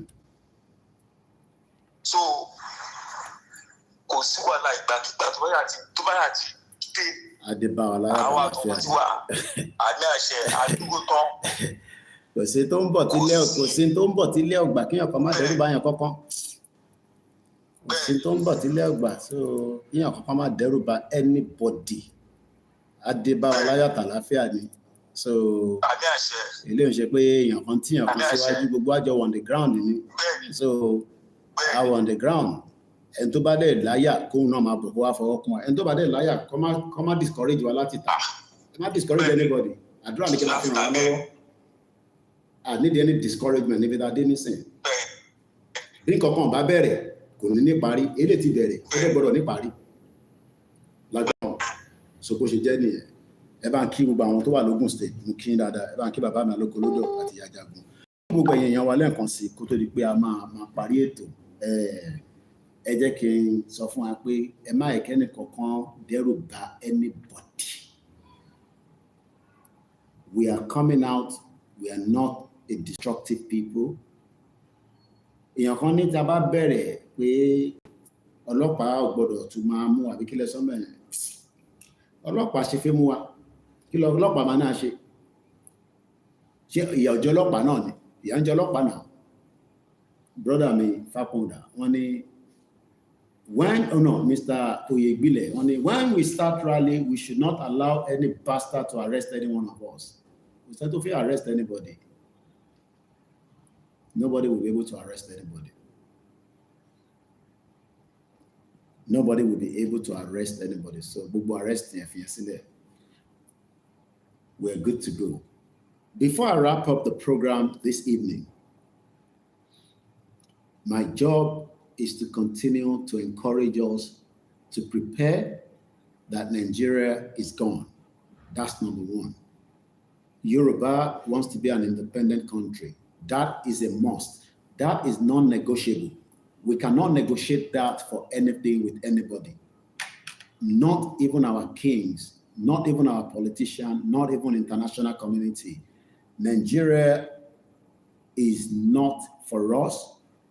There is still room for dialogue to dissolve Nigeria peacefully. And that needs to be done as quickly as possible, not something that we would drag and say in the next 3 years, in the next 2 years. No, it needs to start now. We are not coming out to destroy anything, but we are coming out to put ourselves in the line to say, no, we are not interested in Nigeria. All depends on Nigeria government, but if we handle one. But we are coming out, and it's not a joke. That is a fact that nobody can deny. That is still the confirmation. Nobody's going to come out tomorrow and tell you that we rally on Ijadi. No, I can tell you that. Sharon Tom tried to play down rally, right? Tom was skeptical about the rally. They know themselves, especially some of our medias. They're very skeptical. They keep talking about Nigeria is not good, Nigeria is not well, Nigeria is sick, Nigeria is that. And activate me totally push wa kúrò nínú Nigeria tó good yẹn, what they promoted. And you ask and wonder yourself, so what has been the reason why they are being involved? Aṣáájú àwọn tó bẹ̀rẹ̀ tó ṣe mọ́. Ìbọn ní tẹ́lẹ̀ ọmọlógún wà nísìn. Ó ti bá tiẹ̀ lọ́n tiẹ̀. Ó ti ṣe wọn bá tọ́lọ́run. And she has left. And many more like that came in and they've gone. Ìbọn ní Lady Best wà. Lady Best is not talking about Yoruba nation anymore. Ó ti ṣe wọn bá tọ́lọ́run. Ó ti lọ. Sister wa tó wà ní America náà. Ó ti ṣe wọn bá tó máa lọ. So they've done their best and they've moved on. So until we see the final result, we will continue to go in line with what Babakito is saying, which is that we're coming out for rally. It's as simple as that. Our demand needs to be met. So let us get that message out one more time to those of you at home. So yes, we don't need any discouragement, maybe that day. Èèyàn kan máa discourage wa àti kọjá stage discouragement. Nigeria ti fojú ara ẹ̀ hàn gbogbo tó lóye sọ pé ó máa ṣẹlẹ̀ ló ti ń ṣẹlẹ̀ lọ́wọ́lọ́wọ́ yìí. Kódà ó ń ṣẹlẹ̀ ju more than in that they expect. This 51 people were killed today. Do you know the number? Do you know what Muki Olajire Koka Olakunle Muki Abdullahi Muki Fagbemileke? Ẹ̀mọ̀ tán pè ní 51. Wọ́n pa èèyàn 51 nínú ìlú kan. President ò sọ̀rọ̀. Vice President ò sọ̀rọ̀, Senate President ò sọ̀rọ̀, ìwọ wá sọ pé ó ṣe ní country. Oh, ní country mọ́ kò sí. Nigeria ti tán kò sí nǹkan tó ń jẹ́ Nigeria mọ́. Government kò lè protect wa. That means Nigeria is dead, it's gone. Kò sí nǹkan tó ń jẹ́ Nigeria mọ́. Wọ́n kàn fi Nigeria, wọ́n fi ṣe camouflage nísìnyí. Ṣé wọ́n fi pè tí gbogbo wàhálà bá bẹ̀rẹ̀ nísìnyí? Senate President máa dúró ni. Gbogbo wọn máa sá lọ ni. Gbogbo wọn máa yá dànù ni. Wọ́n máa sá lọ. Wọ́n lẹ́mìí ẹ̀.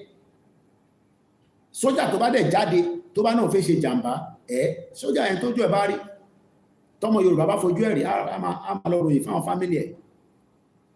So we don't need anybody to come and discourage us where we are right now. We have told them we want Nigeria to dissolve in the last 5 years. and they refuse to. Ẹ má worry pé àwọn bàbá kan tẹ̀lé yín, àwọn èèyàn kan máa support wọn ní support nígbà tójú ẹ̀ bá ṣe bí gbogbo èèyàn nìyà ń jẹ nísìn. Láti ìyà ò jẹ ní Nàìjíríà. Iná ni kò sí, omi kò sí, títì kò sí. Mo kí Mr. Bamidele. So, yeah, Nigerian police don't stop kidnappers. Ordinary kidnappers won't stop it. And they don't have the numbers. Gbogbo security in Nigeria, pátá, sójà ní gbogbo kò tó 2 million. Don't protect, don't protect, ìlú tó lè protect. So kí ló dé tá ní sójà tiwa, ọlọ́pàá tiwa, nígbà tá bá ní country tiwa, tó máa take care, tó máa protect 70 million people. Kí la need the 2 million tó lè protect anybody. So mo kí gbogbo alẹ́ nǹkan sí, Elédùmarè fi wá sílẹ̀. So ẹ má yẹ kí èèyàn kan dẹ́rù bà wá. Èèyàn kan lè, ibi tẹ́ ká dé lálẹ́ yìí, èèyàn kan lè dẹ́rù bẹ̀ mí o, èmi ò mọ ẹ̀yin o. Kò sẹ́ni tó lè dẹ́rù bẹ̀ mí níbi tílẹ̀ ṣú dé lálẹ́ yìí. Ìyẹn àti yọ kúrò lára. Nobody tó lè dẹ́rù bà wá lórí ìrìn àjò tá gbé dání. Sometimes I read people's messages and say all kind of things. Màá kọ́ brush aside ni. Tí wọ́n lọ sọ yẹn. Ọlọ́run ò ní sọ̀kalẹ̀ wá, Ọlọ́run ti fi rẹ̀ wọ̀n wá, àwa ní ká lọ provide ta fẹ́ ṣe. Ọlọ́run ti fi rẹ̀ wọ̀n pé kò sí nǹkan tó ń jẹ́ Nàìjíríà. Ọlọ́run dẹ̀ ní fi wá sílẹ̀. Torí Ọlọ́run kì í ṣe alábòsí. So bó ṣe jẹ́ nìyẹn, mo kí gbogbo wa bẹ́ẹ̀ ni, ìbẹ̀rù kọ̀ọ̀kan sí mo kí Dizzy Man 1, 2, 3. So like I said, I just want to stick to the 2 hours and we are right on the dot, 7 minutes past. Ó ní ìyàwó kan tí mo rí comment lẹ́ẹ̀kan mo lè fi appreciate yín, but mo kí Mr. Dada, mo kí Mr. John Boko, mo kí ẹ̀yin ti South Africa, mo kí Mr. Yakubu Kọ́láwọlé, mo rí comment ìyàwó yẹn, I believe somewhere, mo rántí bẹ́ẹ̀ mo mention orúkọ yẹn, má bínú, sometimes it's very difficult to pick all the comments, bí a dé bí báyìí dẹ̀ mo ti rí wọn ni. But I think somewhere on the Koikimedia to do Mr. Lawale, I think I mentioned you. Mojid Ibrahim, okay, Idowu Samuel, when you could say Omoge America, yes. Moki Mr. Adebayo. Efadran Alowo. And that's all you need to do. Ẹ̀yin tẹ́ wá nlé ẹjọ́ ìbẹ̀rù kúrò fear yẹn gangan ló fẹ́ ká bàbá o Koiki o ó ti dé o ẹlẹ́nu yabala ẹni yóò ibo ni Saheed ọmọ bọ̀tá wà nísìn o ti compromise o ti bá tiẹ̀ lọ nísìn kọ́lọ̀ fọ́run kẹ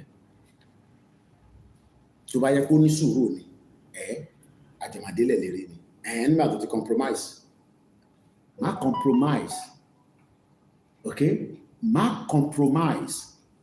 Owó ṣe wọlé on bounce wọlé a máa ra more than 8 ara lé ní mo ti rí. I know that mo mọ ètò wà l'account 8 ara ní walkie-talkie a máa ra jù bẹ́ẹ̀ lọ lọ́la. Má compromise. Tá bá ní extra dáadáa tó pọ̀ á tóbi tó yẹ kó tó. Interest fi ṣe pọ̀. Preparation la wà lẹ́nu ẹ̀ nísìn.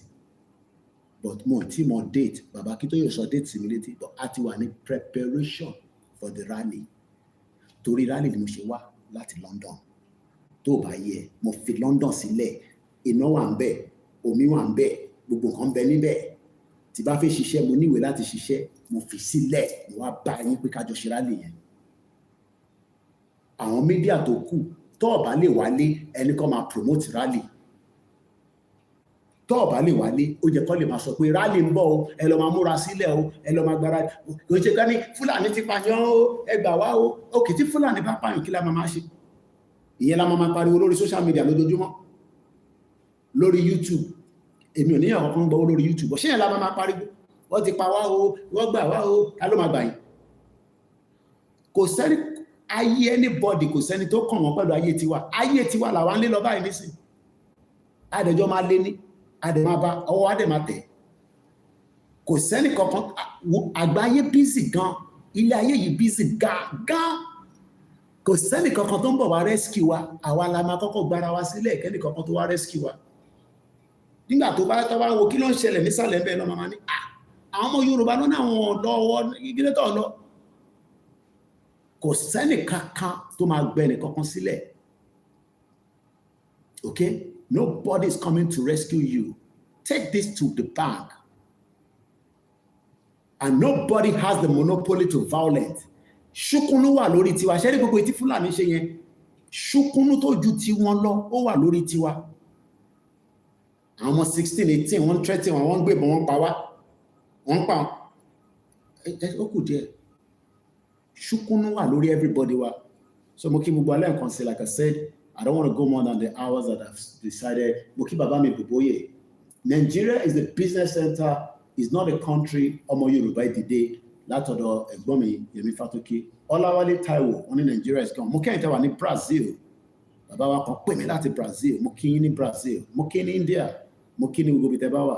Ìwọ tó bá ṣì náà ń tẹ̀lé Dúpọ̀ ní tìrì. Kò sọ́nà bí ìjìnlẹ̀ da àti wálé àlè. Kọ́ wálé kọ́ wá ṣe ń táwa ń ṣe yìí. Ọ̀rọ̀ social media kọ́ là ń sọ mọ́ nísìnyí. A ní ká wálé kájọ fọwọ́ kàn tó wà ń lé. Wo Nàìjíríà tó síbi tó wà kò jìnnà sí mi. Kò ń ṣe ọ̀rọ̀ 6 hours mọ́. Ẹgbẹ́ lé mi àwà tó sí lé la wà. Nínú Africa to Africa lájọ wà nísìnyí. Ìyẹn kan lè threaten anybody níbi tá a dé nísìnyí. Nobody ò lè threaten anybody wò mí dáadáa. Koiki ni mò ń jẹ́. Ẹ lè threaten anybody nínú wa. Kò ṣe mí nìkan. Ẹ lè threaten àwọn ọmọ wa tó wà nílé. Àìtí dojú agbami ni. Tá bá dojú agbami, ọ̀rọ̀ ọlọ́pàá àti sójà gbogbo yẹn ó ti wà fíẹ́ kò sí nínú system wa mọ́. A sì respect wọn ní ìsìntorí pé àìtí wojú agbami ni. Ẹ jẹ́ ká wojú agbami. Kíyàn kan náà ó di bọ́dà mù. A rí nǹkan tó máa ṣẹlẹ̀ gbà yẹn fún yín. Ẹ ṣèrè. One bastard. Ẹ ká lọ sùn. Má tún lọ oyè yín. Tí ó tó fi ṣe ni pé ọ̀fẹ́ bóyá sọ̀rọ̀ síta irọ́ lẹ pa. Èmi ọmọ Ọláyọmí Kóìkì. Abẹ́ ẹ̀kún wá gbé sí ẹni ṣoríire. Mo kí ẹ kẹ́kẹ́ òkús. Tó bá ń sá láti inú ilé Jésù Kristo ní jẹ́ kí èmi sọ ọ̀rọ̀ tó ní kí n má sọ síta ọmọ àlè. Ìwọ tó wà ń lé àtijọ́ wa. Àjẹwò fáwọn diaspora sílẹ̀ o. Diaspora àtàkọ́ máa bẹ̀ ní sí ni pé kọ́ bá wa dáwó sí YSDM kọ́ fowó ṣe gàrí tíra wa tí wàhálà bá dẹ̀ ti ṣẹlẹ̀ káwọn máa pariwo lẹ́mbàsì. Èyí tó bá lè jáwọ́nú ẹ́mbàsì kó jáwọ́nú ẹ́mbàsì. Ẹ́mbàsì àwa la ní. Kọ́ jáwọ́nú ẹ́mbàsì. Àwa máa jáwọ́ ìsàlẹ̀ làwa wà. Wo àríyá tó pọ̀ lálẹ́ sórí ní tí mo lè ṣe ní bíbá mo lè dánwò ní UK o. Tó ibẹ̀ ẹ̀kọ́ ní ilé mi. Bọ̀ nílẹ̀ Yorùbá tó bẹ́ẹ̀ kábíyèsí Elédùmarè. Ọmọ Ìjẹ̀bú-Òde ló sọ̀rọ̀ nílẹ̀ bàbá mi. Lè threaten mi mo sọ fún yín ní UK ó ní nǹkan tí mo lè ṣe. Nígbà tí mo ní mo fẹ́ jó embassy bàbá Akíntóyè pè mí ni. And I was going to do it that time. Má jó. Bàbá Akíntóyè ló ní má ṣe bẹ́ẹ̀ o. This was in 2020. Nígbà tí DSS fẹ́ lọ mú bàbá Èkìtì. Mo ní máa jó gbogbo embassy yẹn. Abẹ́ ń ṣe èrè. Má dáná sun. Embassy tẹ̀ ní UK mo fẹ́ lọ dáná sun ni. Ẹ̀rọ pé mi ṣeré pẹ̀lú ọ̀rọ̀ tí gbogbo dání ní ẹni ṣoríire. Ẹ take ẹ̀yin tẹ́ ń sọ jágbàjàgbà ẹnu. We are serious. Ikú kan ọ̀dẹ̀ tí ní kí n máa sọ pé ikú kan nípa mí. Pásítọ̀ kan ní náà máa sọ bẹ́ẹ̀ mọ́. Ikú kan pa ẹ́ Kóìkì. Àwọn ń ṣàdúrà fún ìwọ̀n sọ lórí program pé ikú máa pa ẹ́. Ikú ló fẹ́ pa ẹ́. Ikú kankan pa ẹ́ níbi tó wà yìí. Ikú tó bá máa pa ẹ́ á pa president yìí á pa vice president yìí ní ṣoríire. Á pa Tinubu kíkú tó pa mí. One bastard. Ta ni ikú máa pa ní gbogbo yọ? Ikú ló máa pa yín. Ikú máa pa Ṣèyí Mákindé pa gbogbo ẹ̀yin gọ́fìnà. Ní ṣoríire àwọn lẹ́fẹ̀ẹ́ máa dẹ́rùbà. Ó kù díẹ̀. Ẹ má jẹ́ ká jókòó pẹ̀lú bàbá Akíntóyè ká yanjú ẹ̀. Ní ṣoríire. Fáyọ̀ṣe ṣèjọba tán. Òǹgbẹ́lẹ́kù ẹ̀gbẹ́lẹ́kìtì ẹ bá gbogbo nǹkan jẹ́ mọ́ wa lọ́wọ́. Ẹ fẹ́ àwọn sẹ́yìn òdi. One bastard. Ó kù díẹ̀. Lọ́dírá. One bastard. Ó rán Ayọ̀lá máa sùn. Mo kí gbogbo yín, mo kí àwọn ìyàwó mi. Mo kí gbogbo wa lẹ́ẹ̀kan sí. A sọ̀rọ̀ Azeez Shakiru. Mo tútù ní kankan. A pè lọ́la lágbára Ọlọ́run. Lọ́dírá. Ó rán Ayọ̀lá máa sùn dàárọ̀. Èèyàn máa lè. Mo kí ìyá tó bí mi lọ́mọ. Mo kí dáadáa. One love. Áfíríkà ni mo wà. Orí tí mo ń láàgùn. Mo sì ní Europe mọ̀. Ibi báyìí gangan ló ti dùn jù láti jà. Right, Lamason, good night. Bye for now.